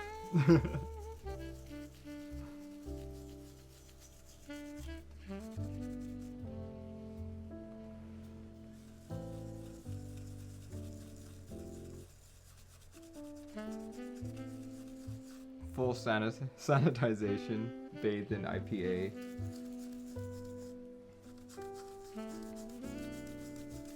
Technically, that's what you're supposed to do if you ever spill soda on your board.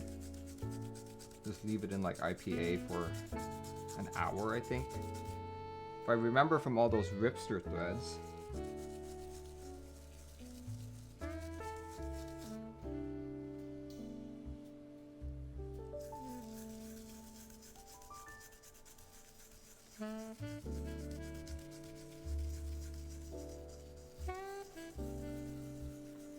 Gamer Girl IPA. Oh my gosh. What are you applying to it? This is 99% isopropyl alcohol.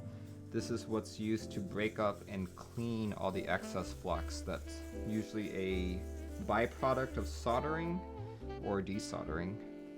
This is to prevent corrosion.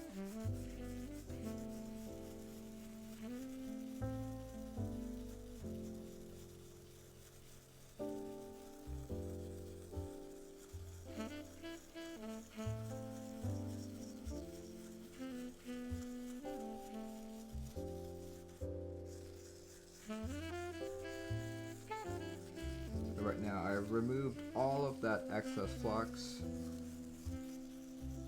Oh wait, I still see some. Yep, I still see some over here. Let's clean that up. Wizard Squad, rise up. Singapore.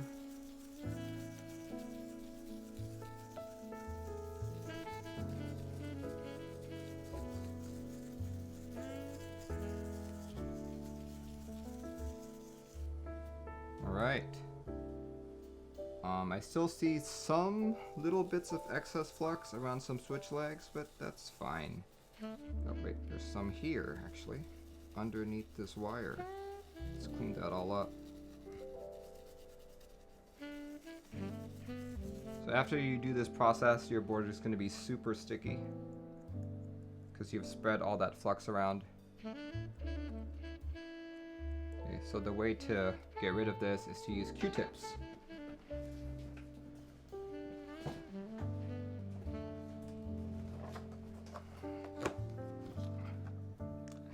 Someone was joking on like Discord with me. They're like saying, Merlin, Seattle is actually where coronavirus was first detected. You should sanitize your boards. I'm like, well, yes, I do sanitize all my customers' boards. What's the thockiest flux? Good question. So then once you use a Q-tip, the Q-tip will remove all that additional flux, and you can tell if you're doing a good job by how sticky the board is. Like right now, that is no longer sticky. That means I've already removed all of that additional flux. Perfect.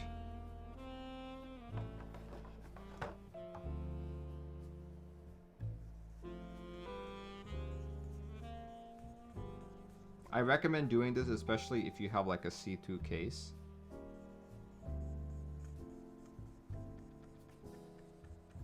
See-through case such as a discipline build, or you know, if you just have like an acrylic case.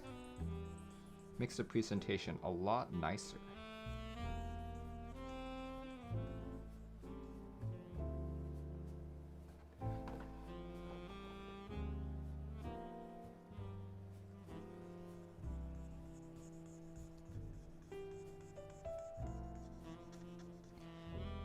And on another note, sometimes your board will have like weird shorts and all that. Sometimes just by doing this, just by cleaning your board this way with like a toothbrush and isopropyl alcohol, you could possibly bring new life to your board. That's actually happened to me quite a few times. So you see a couple more follows here. Y10 Kyosair, Danny Player 1, V Hesu, and Merlin Leticos. Another Merlin here. Thanks for joining in, guys.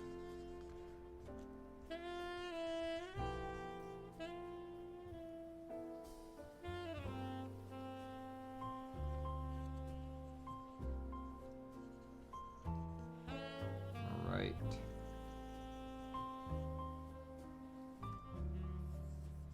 All right, let's check. Nebulin says, I don't bother with this level of cleaning. No more stickiness. Hooray, we did this correctly. Here, let's wipe it down a little bit more. Rocket Pete says, did you finally pay for your primers? No, I backed out. Everyone's been like asking me that lately.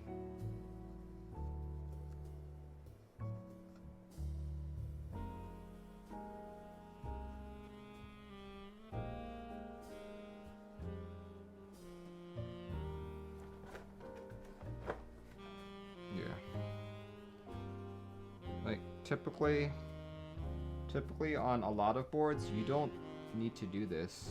Well, I would argue that you do just because of those corrosion issues. But if you just want to clean up the board to make it look nice, you're not really gonna gain anything from that. Bueno Build says, building his iron tonight. Congratulations. Is this part of the group buy, or were you lucky to join that extra sale? Never seen Nathan do this. Does this mean you're a better builder than him? I've been building boards longer than him. I don't think I'm necessarily better. I don't think he's necessarily better either. Like, all of us who have been doing this for a while, I'd say have relatively the same level of skill.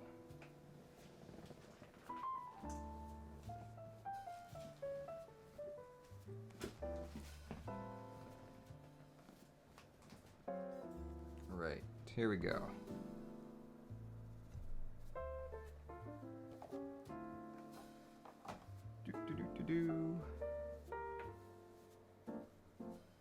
Okay. We have to put the daughter board in.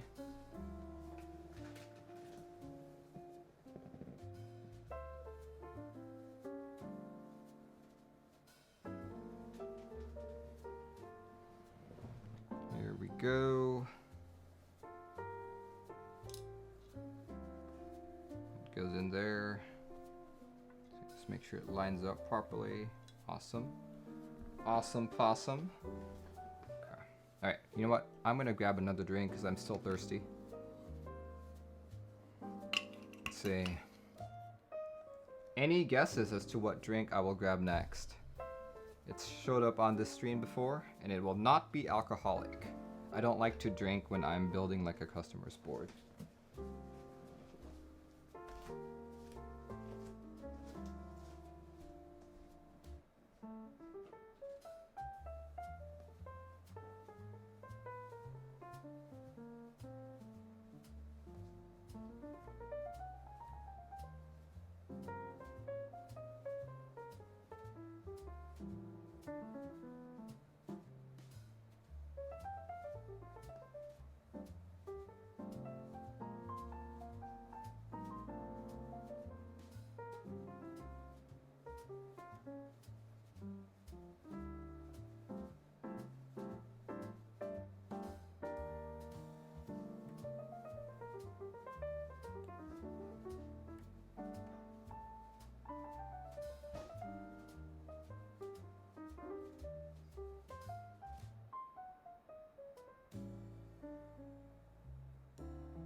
Let's see.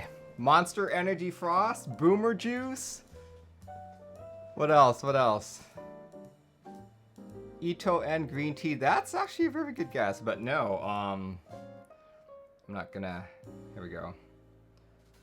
Bundaberg, ginger beer.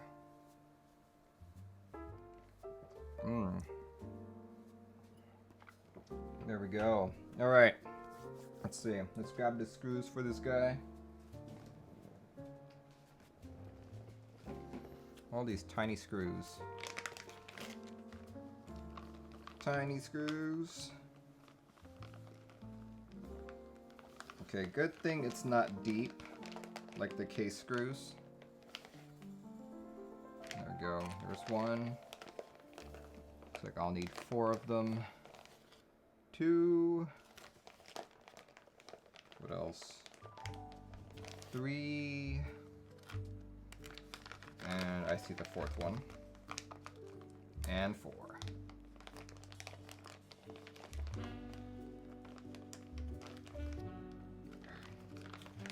Tiny.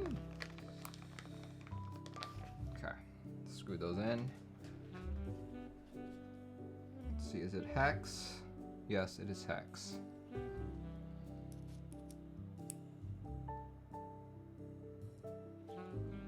Perfect. Is it magnetic?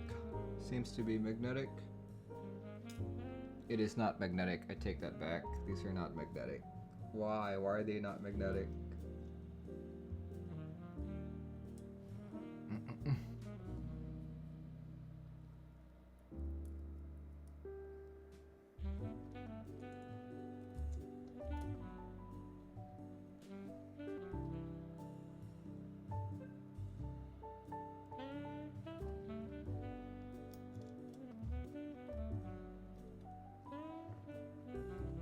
I think you want the cable attached to a daughter board before attaching it. Do I?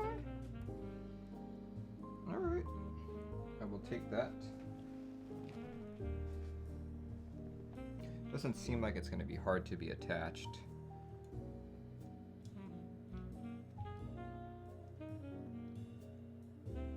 Yeah, that's actually fine. You can do it afterwards.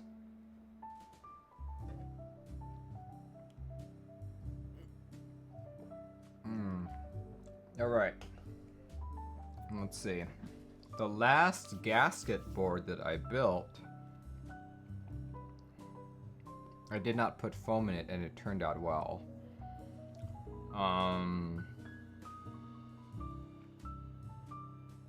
Should I put foam in here? What do you guys think? Should I put foam in the Iron 165?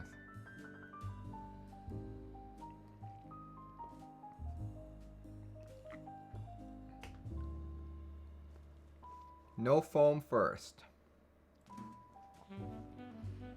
No foam first, just to hear what it sounds like. Rocket Pete says do it, compare. Okay, so one thing about the Iron 165 is once you build it, or when you're putting it together, you actually need to put the keycaps on first. Because the edges of it, depending on how you adjust the plate, the keycaps can catch onto the case. This is like a similar problem that occurred on the NK65 because of the way it's built. Nebulan says, foam is the death of character of boards.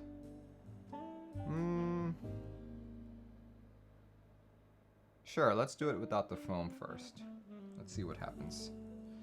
But I think I need to put gasket first, don't I?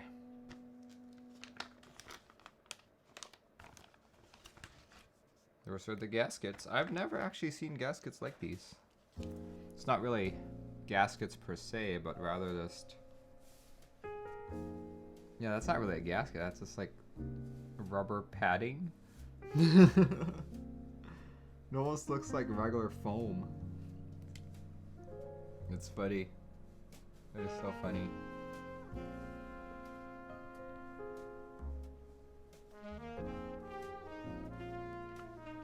$8,000 board needing foam to sound good. I agree with you there. When I built my TGR Jane, I think I originally did not put foam in it, and it sounded really, really good even without the foam. So I think if it's a good board, it should sound good. Alright. Question is, where do we put these foams? Unlike other gasket boards that I built, there was no clear indication of where they went. Let's see, so the case is supposed to go, or the plate's supposed to go on like that. So I assume you put it 3 top, 3 bottom, 2 sides. Okay, makes sense. Oh yeah, that makes sense. I can see like the cutouts right there. Makes sense.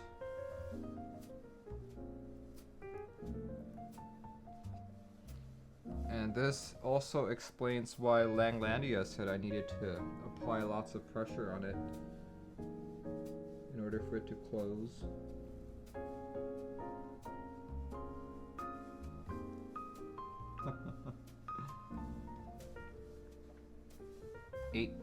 Eight per side of case.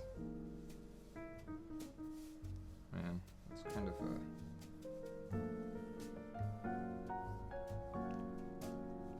Takes some force to close it. I'm not sure I really like how the...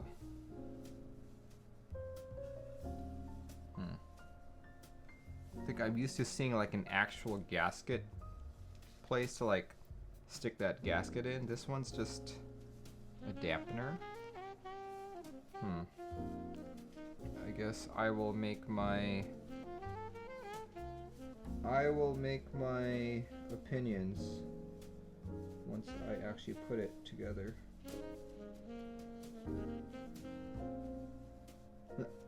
Man.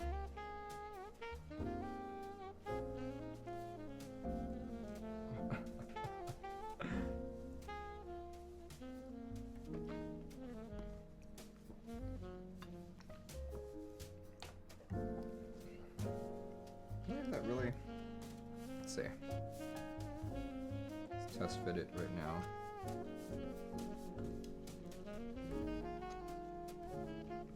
Oh yeah, that's definitely gonna take some force just to close. You can already feel it with just 2 of them on.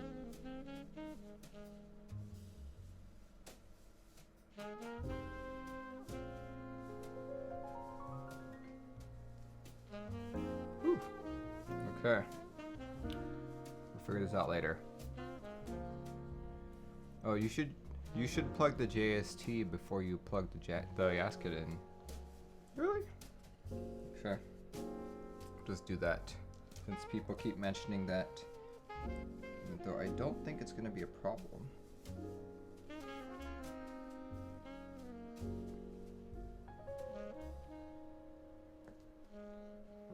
Unless you want to cut it. There. Let's do this.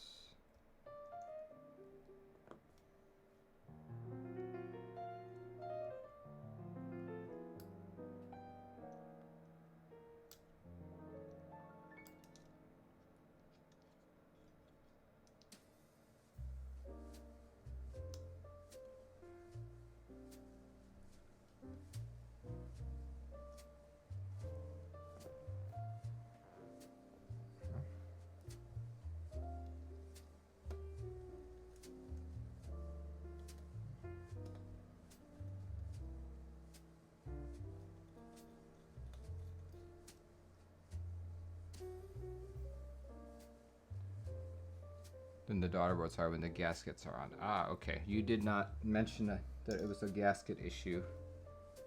That was just a clearance issue with the daughter board. That's annoying. That screw. Screws are non-magnetic. Neoprene isn't bad. Sorbo kills all character.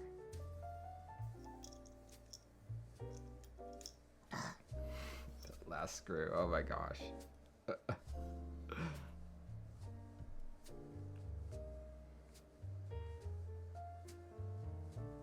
Right, we are going to shoots.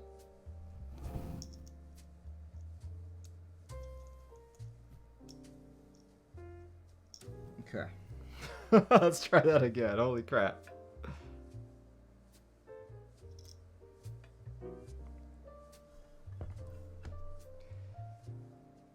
So I feel like all of the daughter boards that I've seen, the screw is not magnetic. I wonder if there's a technical reason why. I'm not seeing anything that could be disturbed by anything magnetic here, so who knows?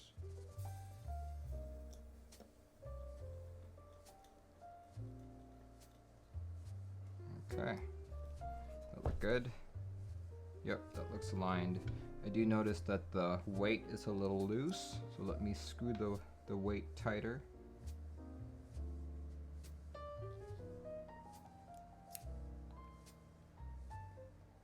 It's too thick.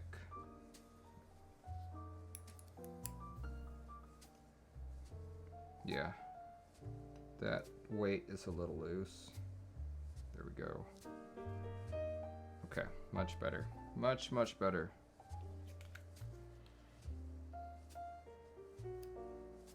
Let's continue with these gaskets. See, someone earlier said that these are made out of neoprene. It's pretty cool. This is my first experience with neoprene gaskets.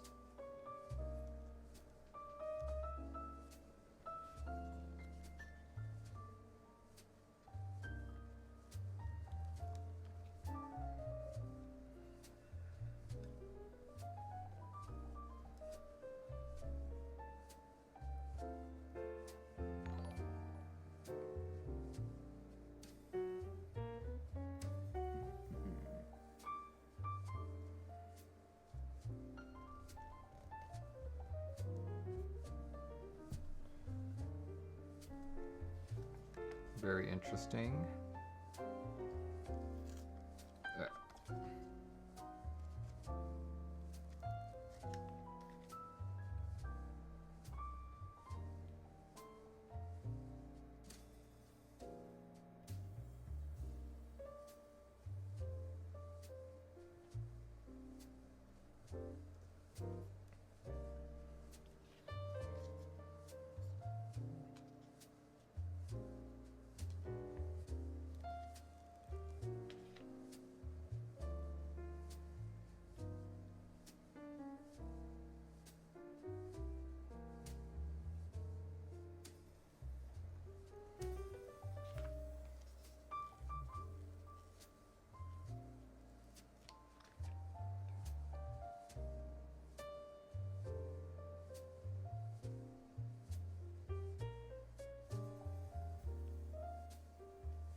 Right. Okay, I'm assuming I need to cut this center one.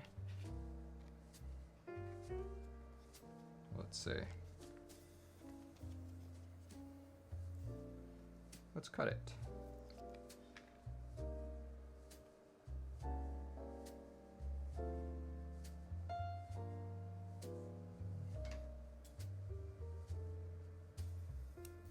Ah, it fell. Okay, got it. Got one piece.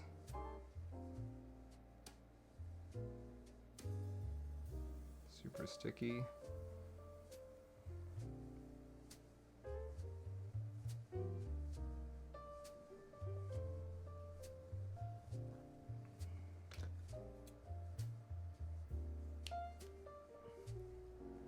Still too long. You can leave it whole?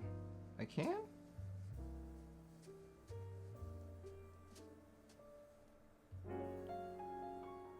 There. Well, too late. I already cut it. I'll just keep it consistent.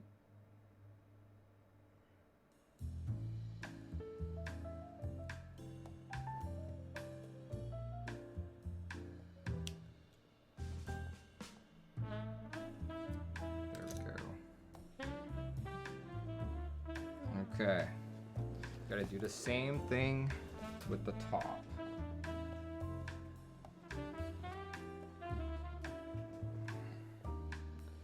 Same thing with the top, okay.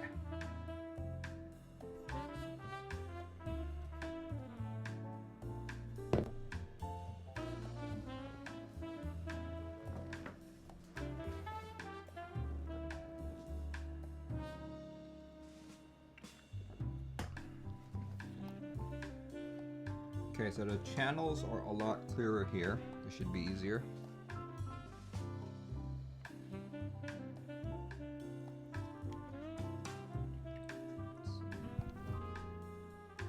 There we go.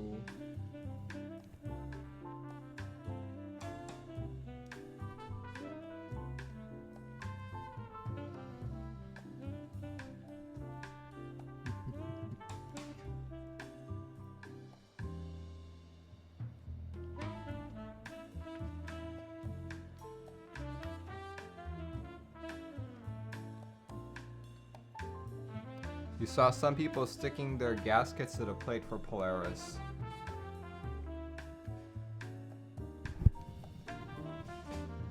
Actually, I need my... There we go.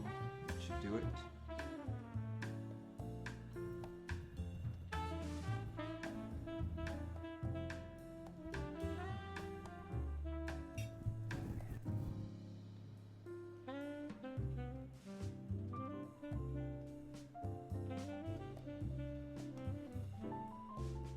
Will there be a round 2? Last I heard, they will keep offering them while there is demand, but definitely nothing in the next month or two. I think their next product will be the Iron 180, which is a TKL board, if I'm not mistaken. Though I would have greatly preferred a 75%.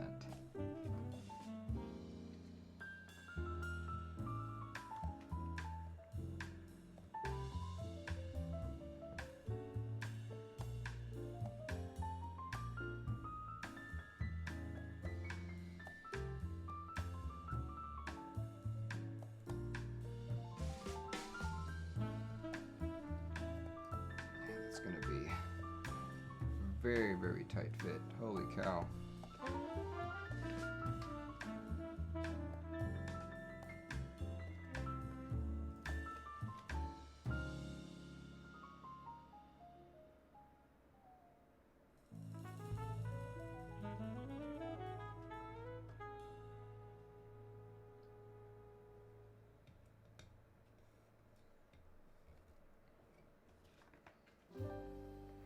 Iron 180 is next. I wonder if it will have the same kind of gasket strategy here.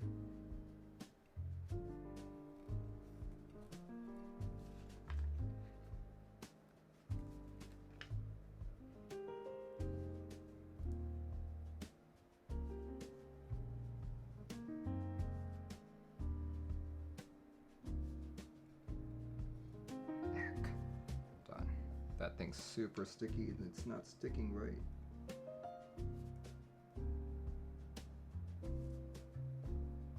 Come on, stick properly.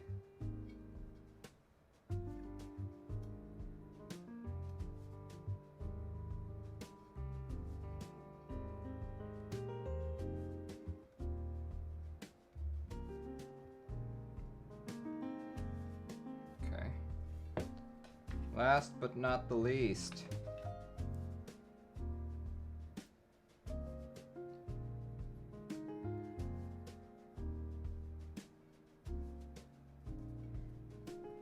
there we go.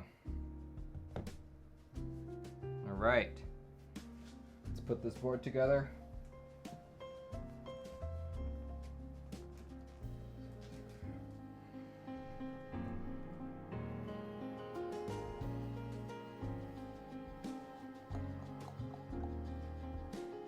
The gaskets are new, right? Yes, the gaskets are new. I peeled them off of a thing right there.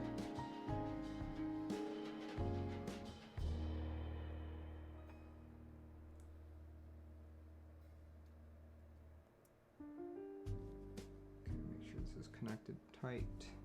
All right. Go into that channel.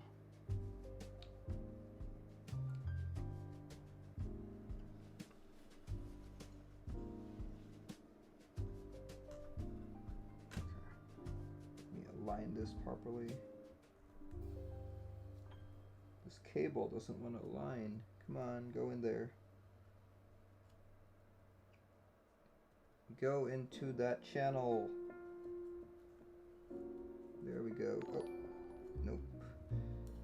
So resistant. So resistant, aren't you?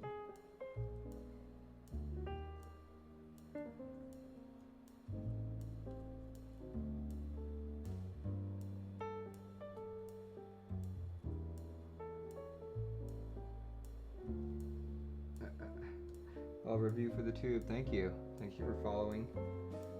Though you thought you were already following in the past. Like, I feel like I've been in the community for so long. I've been part of a lot of different channels and all that, that like you are bound to have encountered me at some point in the past. There we go. All right. Keebio doesn't really sit inside the channel.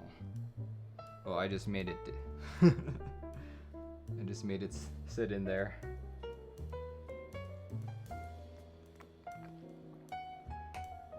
All right. So I mentioned earlier that sometimes you need to adjust the plate to get it to like sit properly.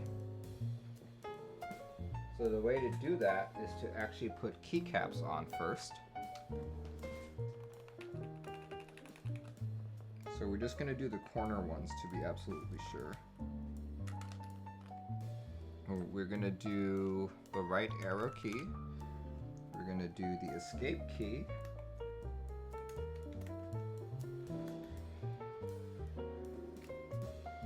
Oh, my wife just came home. Hi, honey. Oh, thanks. Thank you so much. My wife just got me dinner. Hawaiian food. Yay.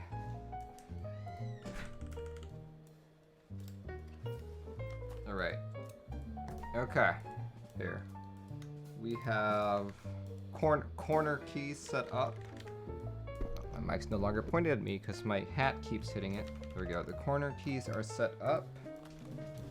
Let's put the top on now.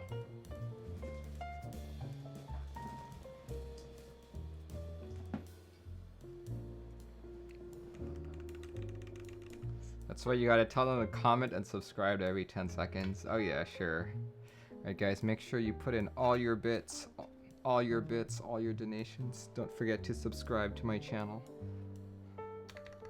And this is how you make sure none of the caps start scratching. Like, if you guys follow like the Smith and Rune Discord, some people say that the cap actually scratches this inside barrier. So I'm just checking to make sure that that is not the case. That is not the case. Admittedly, put a cap in the right control key to... Ah, good point. Let's do that. Let me grab the rest of my Mizu kit, actually.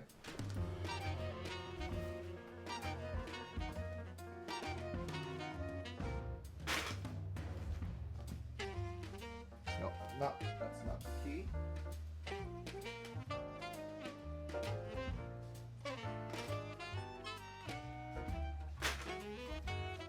Alright, here we go. It's actually a 1.25U. There we go. That's not impacting it either. Perfect. And left arrow 2 says xenophobia. That's a good idea.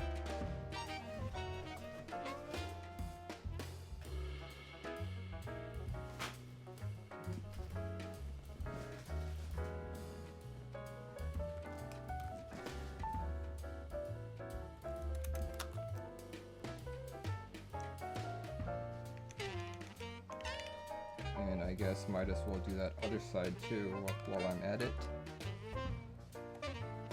You thought your cat was too fat, but it was just plate alignment that I didn't do properly. There we go. Okay. So right now the plate seems aligned, but the story might be different once I actually screw the board in. Let's try this. Yeah, I can already see that's gonna take a bunch of pushing. Alright, let's do this. Oh my gosh, just picking this up, like holy cow, this is a nice board. And yeah, I am gonna have to do a lot of pushing for this. Holy cow. Okay. Oof. Alright, let's do this.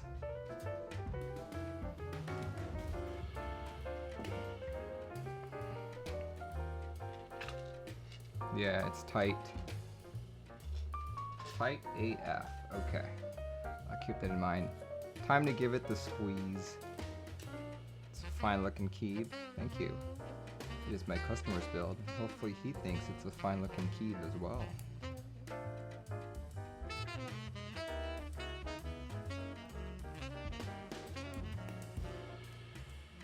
Okay. Oof. Be a very tight fit. Take the caps off and press the bottom down onto the top case.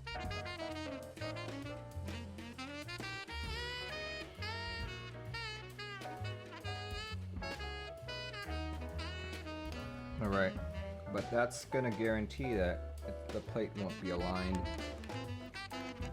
What's the best way to do this?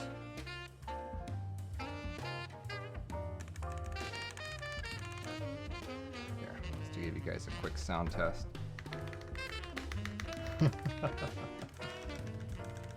Alright, let's do this. Let's see. Nebulant is concerned I may actually break my caps, which is a very valid concern. So we will remove the caps as necessary and redo the plate fitment if we need to.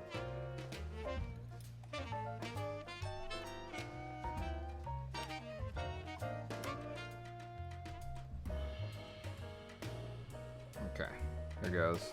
Time to squeeze. The big squeeze. Let's put one screw in there. Or not.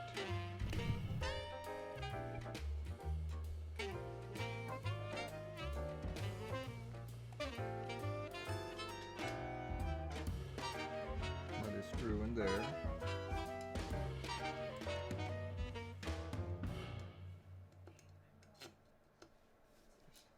Okay.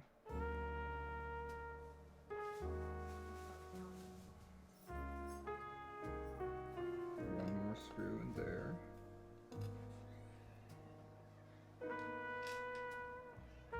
One more.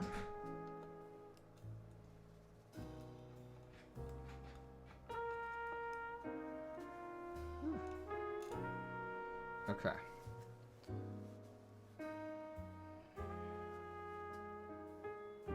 Keep the caps on. Yeah, I'm not gonna risk it, to be honest. Just in case. All right. Okay. Hopefully I don't break this table. I doubt I would. But, whew. Tight, tight, tight, tight, tight. Okay, let's do this price part.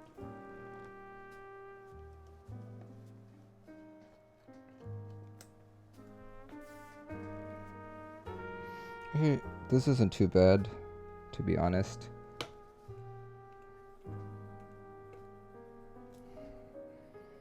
It's not bad at all.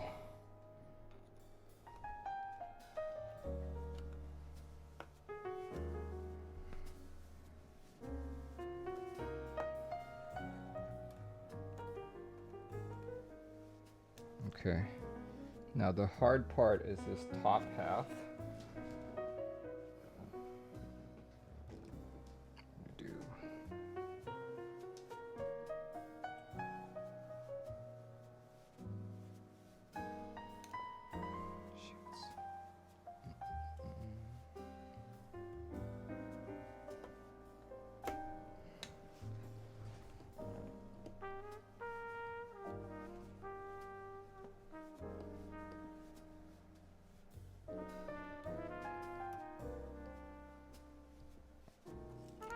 Not screwing in. Okay, I'm gonna do Olivia's methodology again.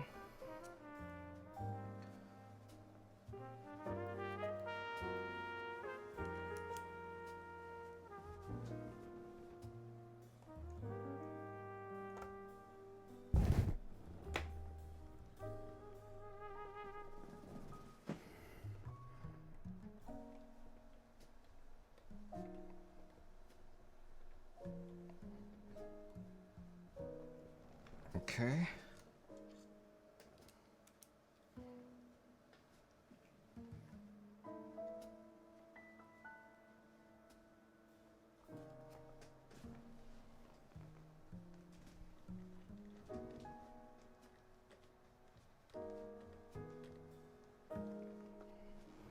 Okay, when Lang said that I had to squeeze a lot, I expected much more effort, but so far so good.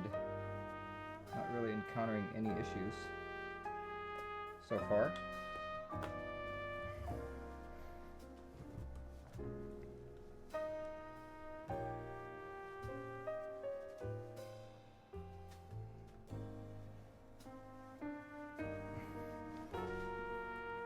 Oh, that didn't even go through. Okay.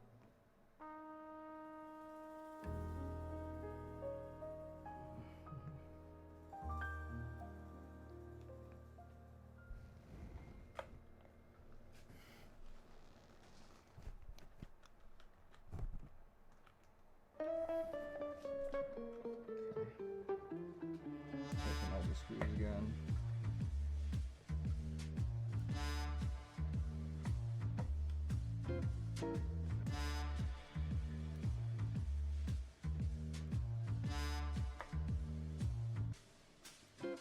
All right, I think we got it. I think we got it. Now let's put those keycaps back on. Oh yeah. Oh, that is so nice. Holy cow. That is beautiful. Here, keycaps, please don't. Okay, it's not catching. It's not catching. So far, so good.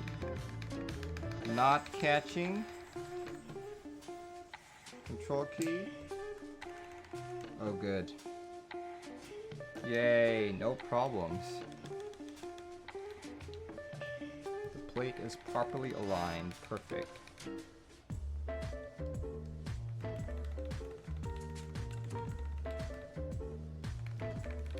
Perfect. Okay.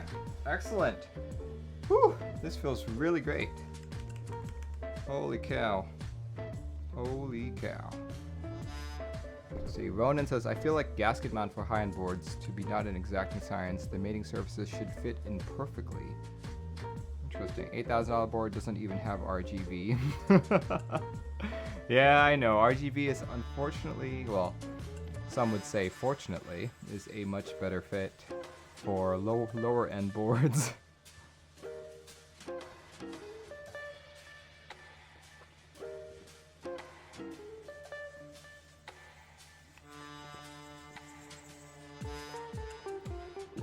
Alright, let's see. I mean, Robin, the gasket are creating pressure. Rune, okay.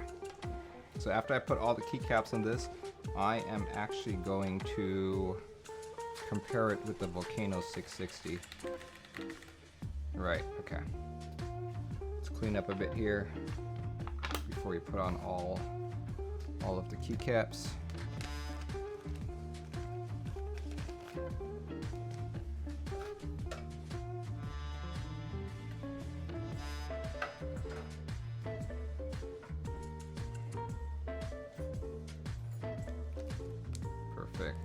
Perfect. All right. Right, as I said earlier, I will be putting GMK Mizu on this board. GMK Mizu from my NK65, just because I think the color scheme would work out really, really nice. But before we do that, I do want to talk about some of the beautiful people who make this stream possible. So here, let me just set that up real quick for all you all to see.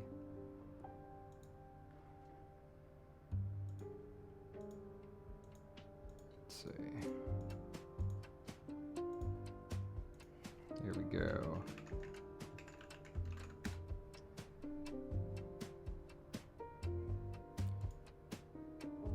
All right.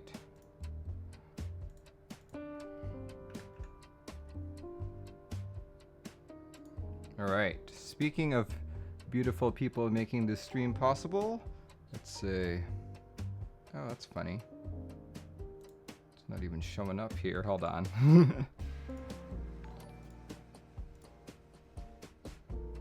Come on. Why are you not showing up?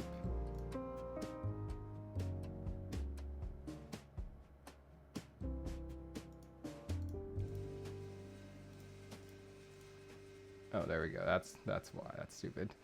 All right, here we go. First up, first sponsor ever to sponsor my channel is actually Zeal PC. Zeal PC is a vendor located in Richmond, Canada. You may know him as one of the most expensive Switch producers in our hobby. He first became known for making a more tactile Cherry MX Switch that exceeded Cherry MX Browns, MX Clears, and to some it even exceeded Ergo Clears. But yeah, he has gone past that these days. He now makes Telios, which are a linear switch, and if you follow him on Instagram, he is actually in the process of making a linear, tactile, and clicky switch, 3-in-1. So if you guys want to check him out, hit up that link I just put in chat. Let's see, my next sponsor is actually Novelkeys. Novelkeys is located in the United States, in West Virginia to be exact. Here, let's go put that in before I finish. If you use discount code WIZARD, you can get up to 5% any of his in-stock items. Speaking of in-stock items, he is supposedly, or he will be restocking next week for most of his popular switches, including Gateron Yellows, Gateron Blacks, Gateron Inks, and his new NK branded switches, which I should be getting a sample of, hopefully by Monday. We'll see though. In terms of group buys, he has quite a few. Let's see. Actually, the best way to figure this out is to go on updates. Because in updates, you can see all his live sets. He's running 2 sets currently. First one is GMK Hammerhead. GMK Hammerhead is running until July 31st. And truth be told, this is actually my favorite kit that is running this month. They're all using Pantone colors. Kind of looks like Hyperfuse if you just take a quick glance of it, which is probably the reason I like it, because Hyperfuse is one of my favorite sets. I'm personally going to be in for the light base instead of the dark base. Both base sets are about 125 bucks. Novelties are 55. Extras are 30. And the Euro set is 40 bucks. Mick Eggroll says, the alphas remind me of 8008. Really? Yeah, I can see that. Can definitely see that. But yeah, you guys have until July 31st to purchase the set. Do keep in mind, this is a GMK set, so they will probably ship out, let's see, what's his estimate here? Late March 2021, so possibly even April. If you buy the dark and you have 8008, you have both kits. That's a good point. That's a very good point. Very cool. All right, let's see. His other set that's running, I believe, is also a GMK set, GMK Mecha 1. This set, however, is running until August 7. You have a little bit more time for this. Delivery time is still estimated to be March 2021. Base kit is also 125. Berserk base, which is a smaller TKL friendly case or set, it's $10 cheaper. Extras are 52, novelties are 65, and spacebar is 30. Cool. See, my personal take, as I said earlier, Hammerhead is already my favorite set running this month, so yeah, not gonna buy GMK Mecha. Let's see, is he running anything else? Anything else that's live? No, he's not, but check out that dust pad, dang. Looks pretty good. Right, my next sponsor is Dixie Mech.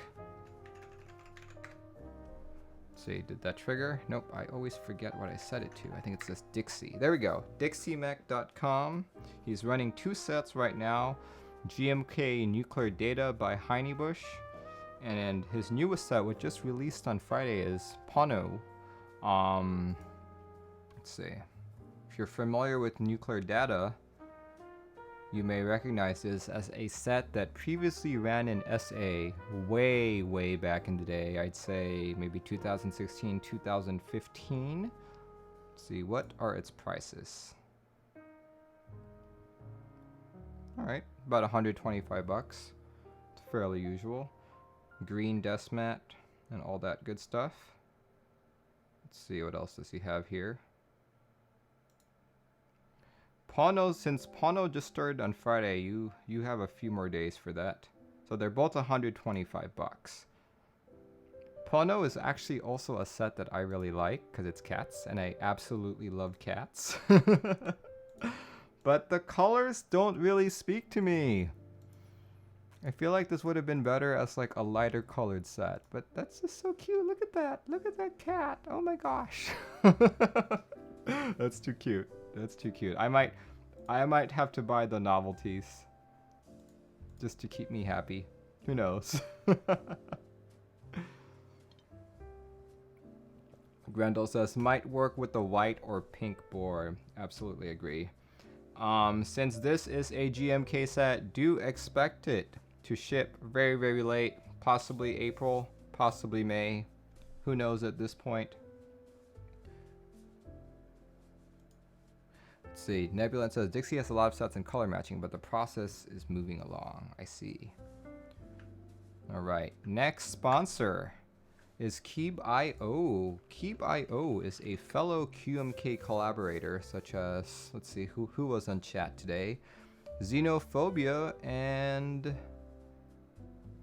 I think Drashna was on as well. We are QMK collaborators. There are quite a few of us. We basically merge your PRs, review them, and we impose our opinions upon you. Yeah. So here we go. Yeah. Keebio is run by Baking Pie, also known as Danny. He has quite a few items for sale. If you use discount code wizardhat, you can get up to 15% off any of these items. The boards that I highly recommend are the Iris. And if you have a Pro Micro build, always look at these peel away sockets for Pro Micros. This will save you a lot of time. Though if you watched my last build stream on Saturday, this actually hindered me a lot. But let's not talk about that. Okay, next sponsor. Next sponsor is Project Keyboard. Project Keyboard. Let's see. Let's get that link up. Let's see. He has a few group buys right now. One of them is GMK Sumi. So many GMK sets. Let's click on join now. Join now. GMK Sumi black and white set. I feel every set that's run on Project Keyboard so far has been Japanese inspired. I am not a fan of this black and white mix-up, simply because it reminds me of way back in the day, like 2015, 2016. I was scavenging around for vintage boards, and they usually came with a beigeish or white keycap set or a black keycap set. In fact, let me show you really quick. Where is it? Okay. Completely unrelated. Well, I guess it's somewhat related. This is my Clueboard LP.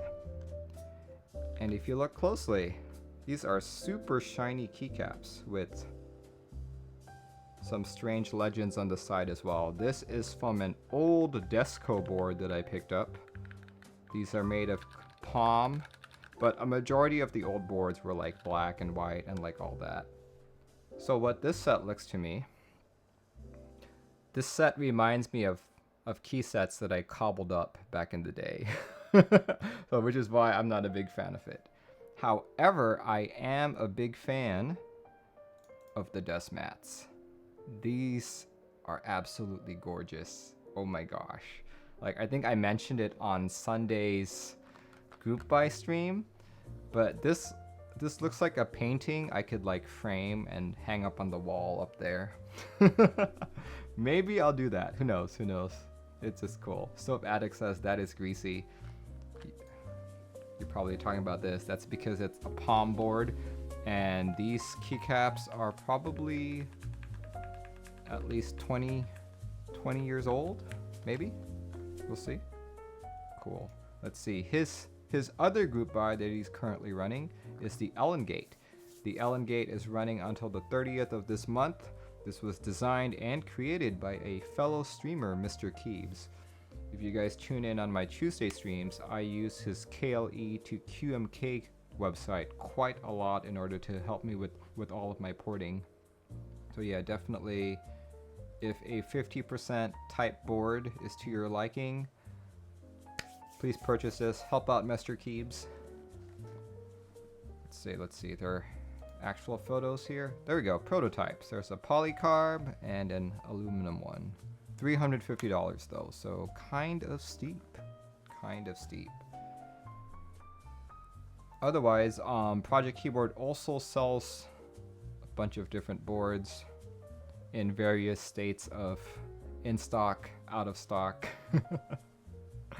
Yeah, but just check out their site. For the longest time, I was using his lube, his 40 milliliters of lube, I believe. So definitely check him out.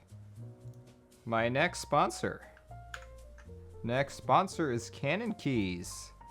Let's see. Let's put that in. Oh look, Xenophobia's on. Canon Keys. Canon Keys is also located here in the United States. I believe he is in Rhode Island. Let's see, what group buys is he running? He is currently running SA Mizu. If you guys haven't noticed by now, Mizu is one of my favorite colorways, so I'm glad to see it being run again. What I'm not too happy about is that it's SA. SA is not a profile I have much love for.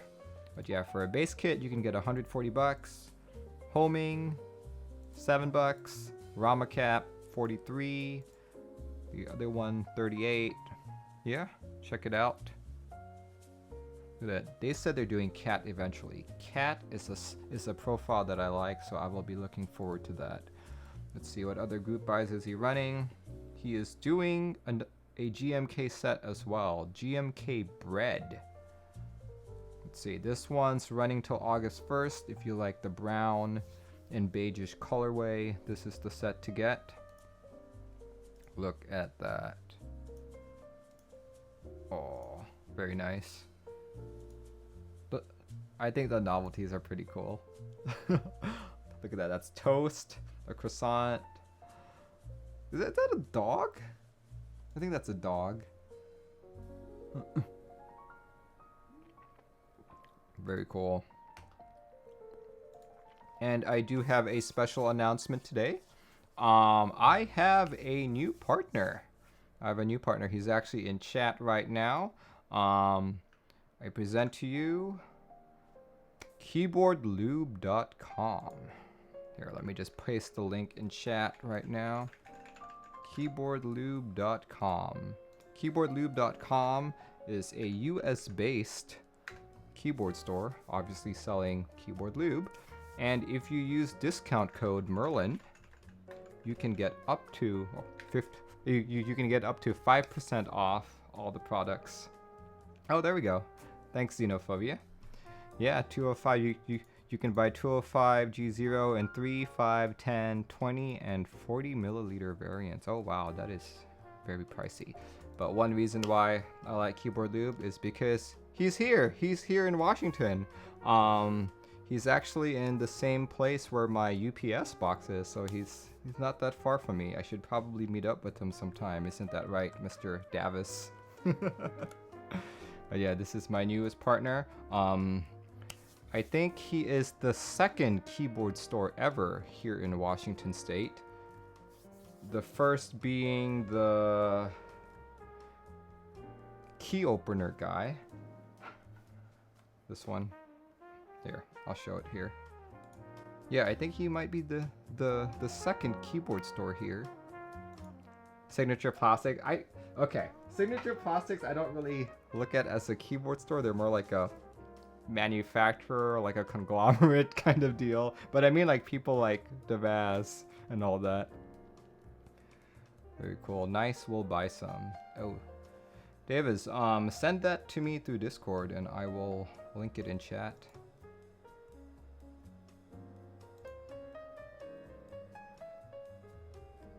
I typically don't let people link stuff in chat because I've had some people post inappropriate material. Oh, there we go. That's very nice and handy.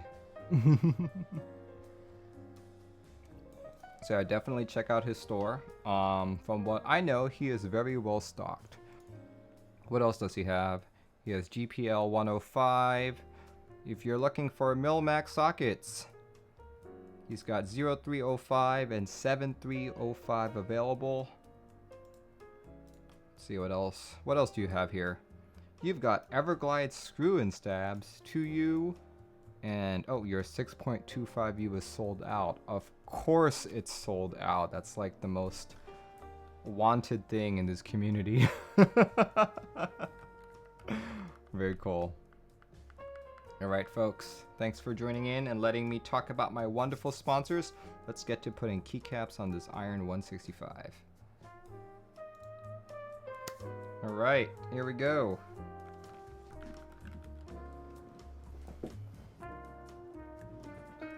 See, post allude, you be rude. More stabs are on the way, thank God. I am down to my last 2 sets of stabs. So I would very much like to restock on them for my upcoming builds. I have a 165 coming in too, so could use extra stabs.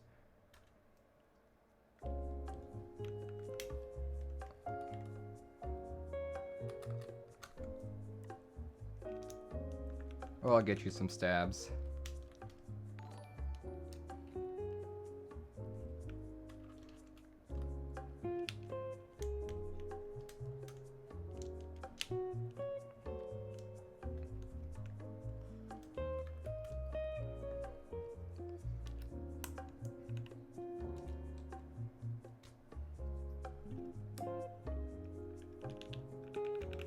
Oh god, this already feels so good. I'm not gonna play with it just yet. I'm gonna wait till it's all on and then I'll do a typing test. Frothy KK subscribed to tier 1. Thanks for subscribing, man.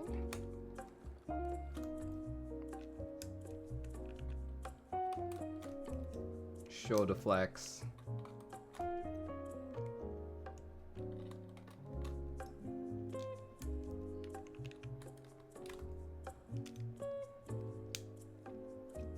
Come on, get in.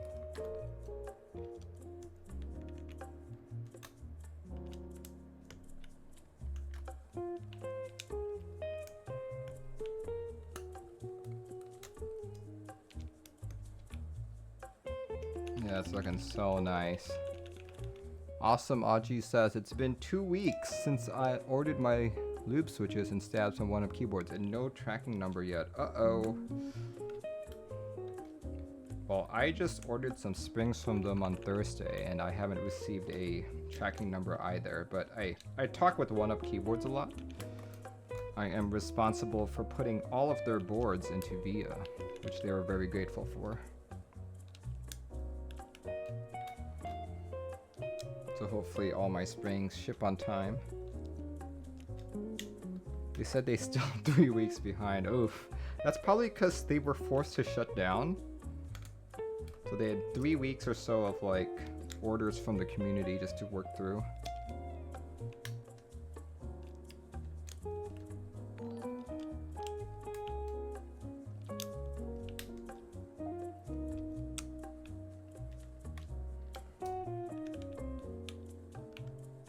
Why am I pulling it from this here?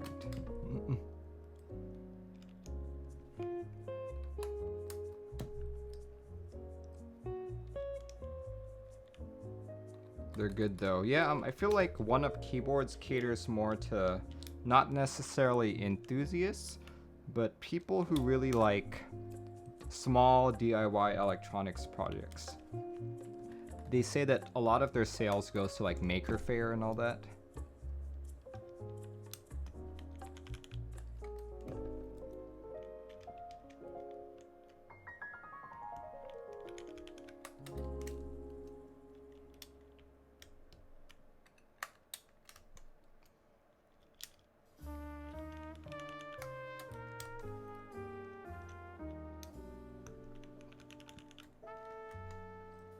Going with Telio V2 for your first custom build. What board is that going into?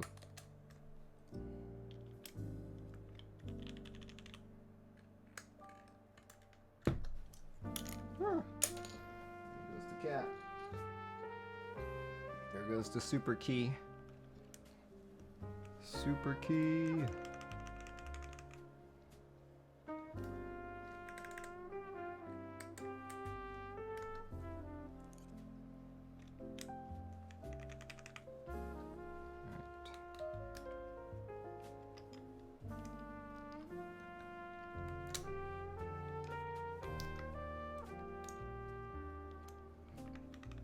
Filling up really nicely here.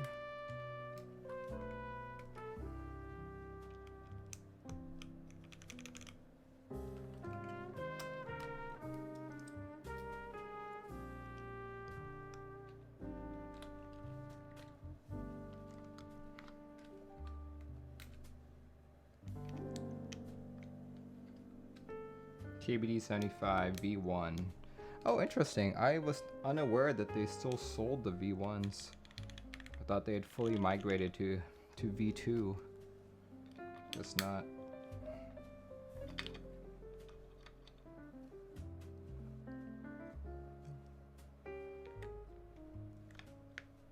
Alright, still missing that one key. Let me grab it from my GMK tray.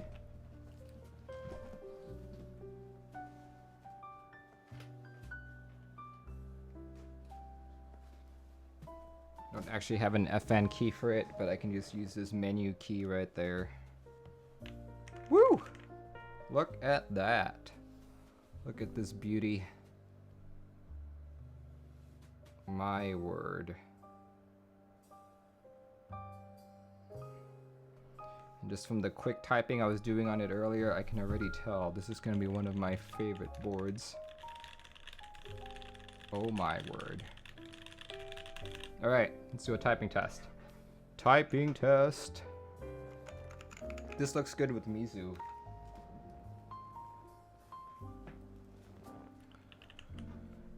Let's see. There we go.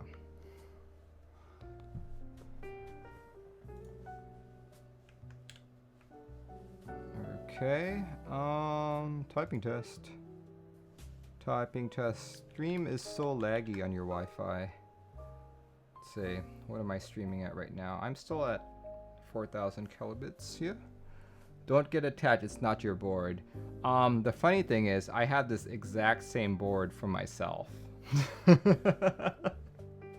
We have and it's gonna be the exact same build. Also calling 144. Well, it's already here, guys.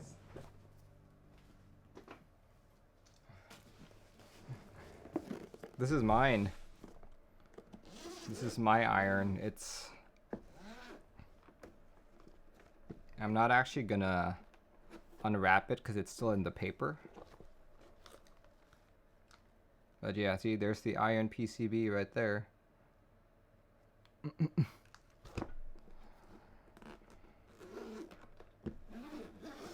What did you ride the Gateron with? Springs, film, lube.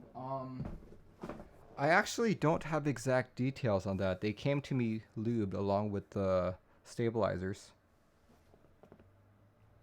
I would assume it's 205G0. It feels like 205G0. Let's see, I'm seeing activity here. Sir Chiqui, Frothy KK for subscribing. Haxel, Aloha Pistola, Lovador, Anti-Correlator. Thanks for following, guys. Here, let's do this.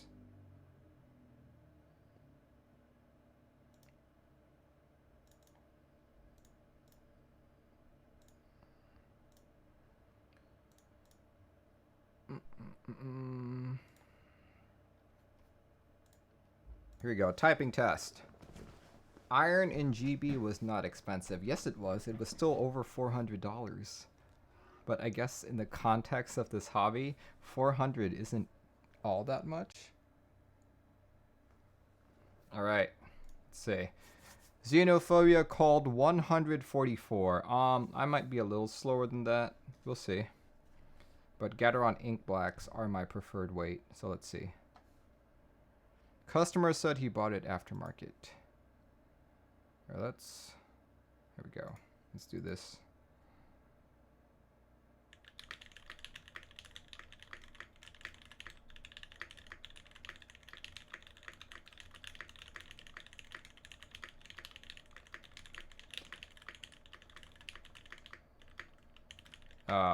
My holy crap.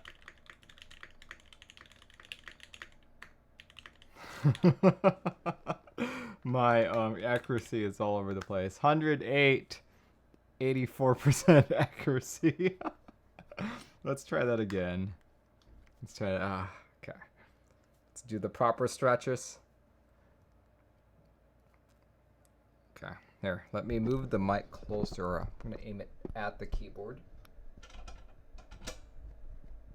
You probably lost 30 words per minute on that last word. Probably. There. Okay, cameras, or the mic's pointing down directly at it. Now I can't see my screen, but oh well, let's try anyway.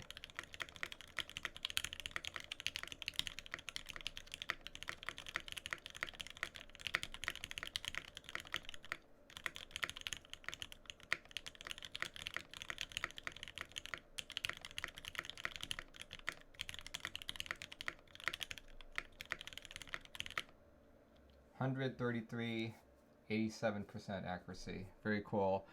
Just typing on this board, this feels absolutely wonderful. Absolutely amazing. I can definitely feel like the gasket mount difference. This makes me even more excited about building like my own board.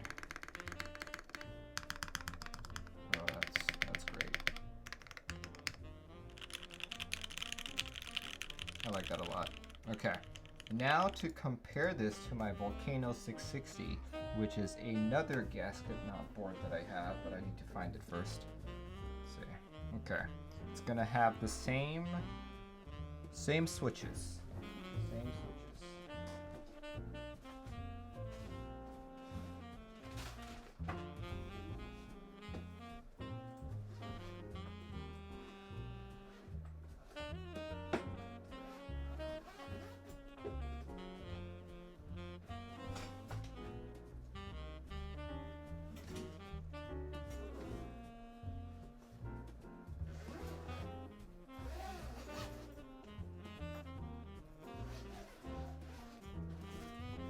I found it. Alright. These are the 2 gasket mount boards that I have. Well, I guess I can't really say this is mine quite yet. There we go. One is the Volcano 660. Both with brass plate. Both with Gateron black inks. Except I believe mine are V1 and these are V2s. See, no foam. Yeah, this has no foam yet. I think it already sounds good as it is. Here we go. Volcano 660.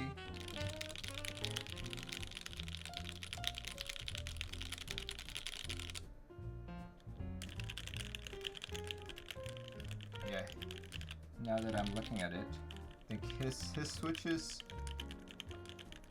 seem heavier lubed than mine.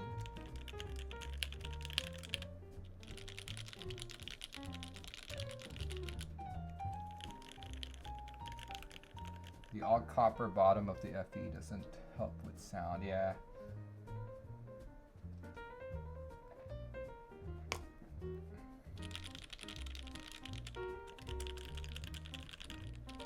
Yeah, it's definitely a very similar feel.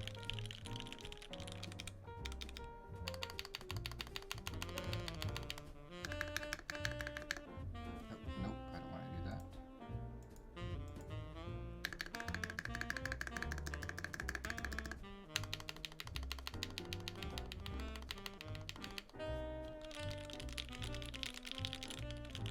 These are the 2 gasket mount boards in my possession. I think if I can get my iron to sound just as good as this customer's, I will probably prefer the iron more than the Volcano. Just have to make sure I don't lube it as much as the customer's. Because these feel a little... Compared to how I usually lube things, this feels slightly over lubed.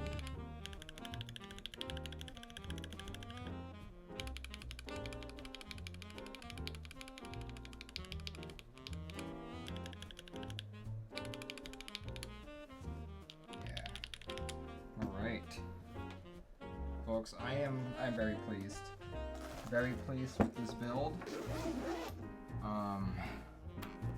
Just the whole experience of putting it together was amazing. I thought it was a very unique gasket mounting style. I've never actually built a gasket mount board where I had to stick it on like so.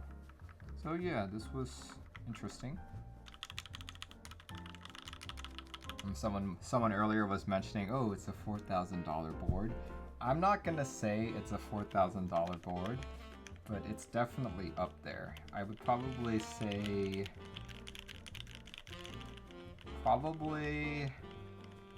if you saw this aftermarket for about $800, that would be a fair price. Oh my gosh, this is so beautiful. Have Teja sign it. Oh man. Alright. I don't know when I will build my iron, because I'm still waiting for switches on it. I have no Gateron black inks, which is what I originally wanted to put on. But I could not pass off on the alpaca switch restock yesterday. So it might end up being an alpaca switched iron. We'll see, we'll see. We'll see what happens. But oh my, this is absolutely gorgeous. I am very glad that I have my own.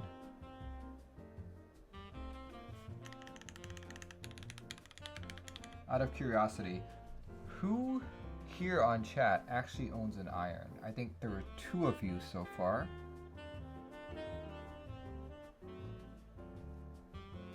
Curious, who in chat owns an iron? See, Loogie says, what's the difference between turquoise Telios and Telios?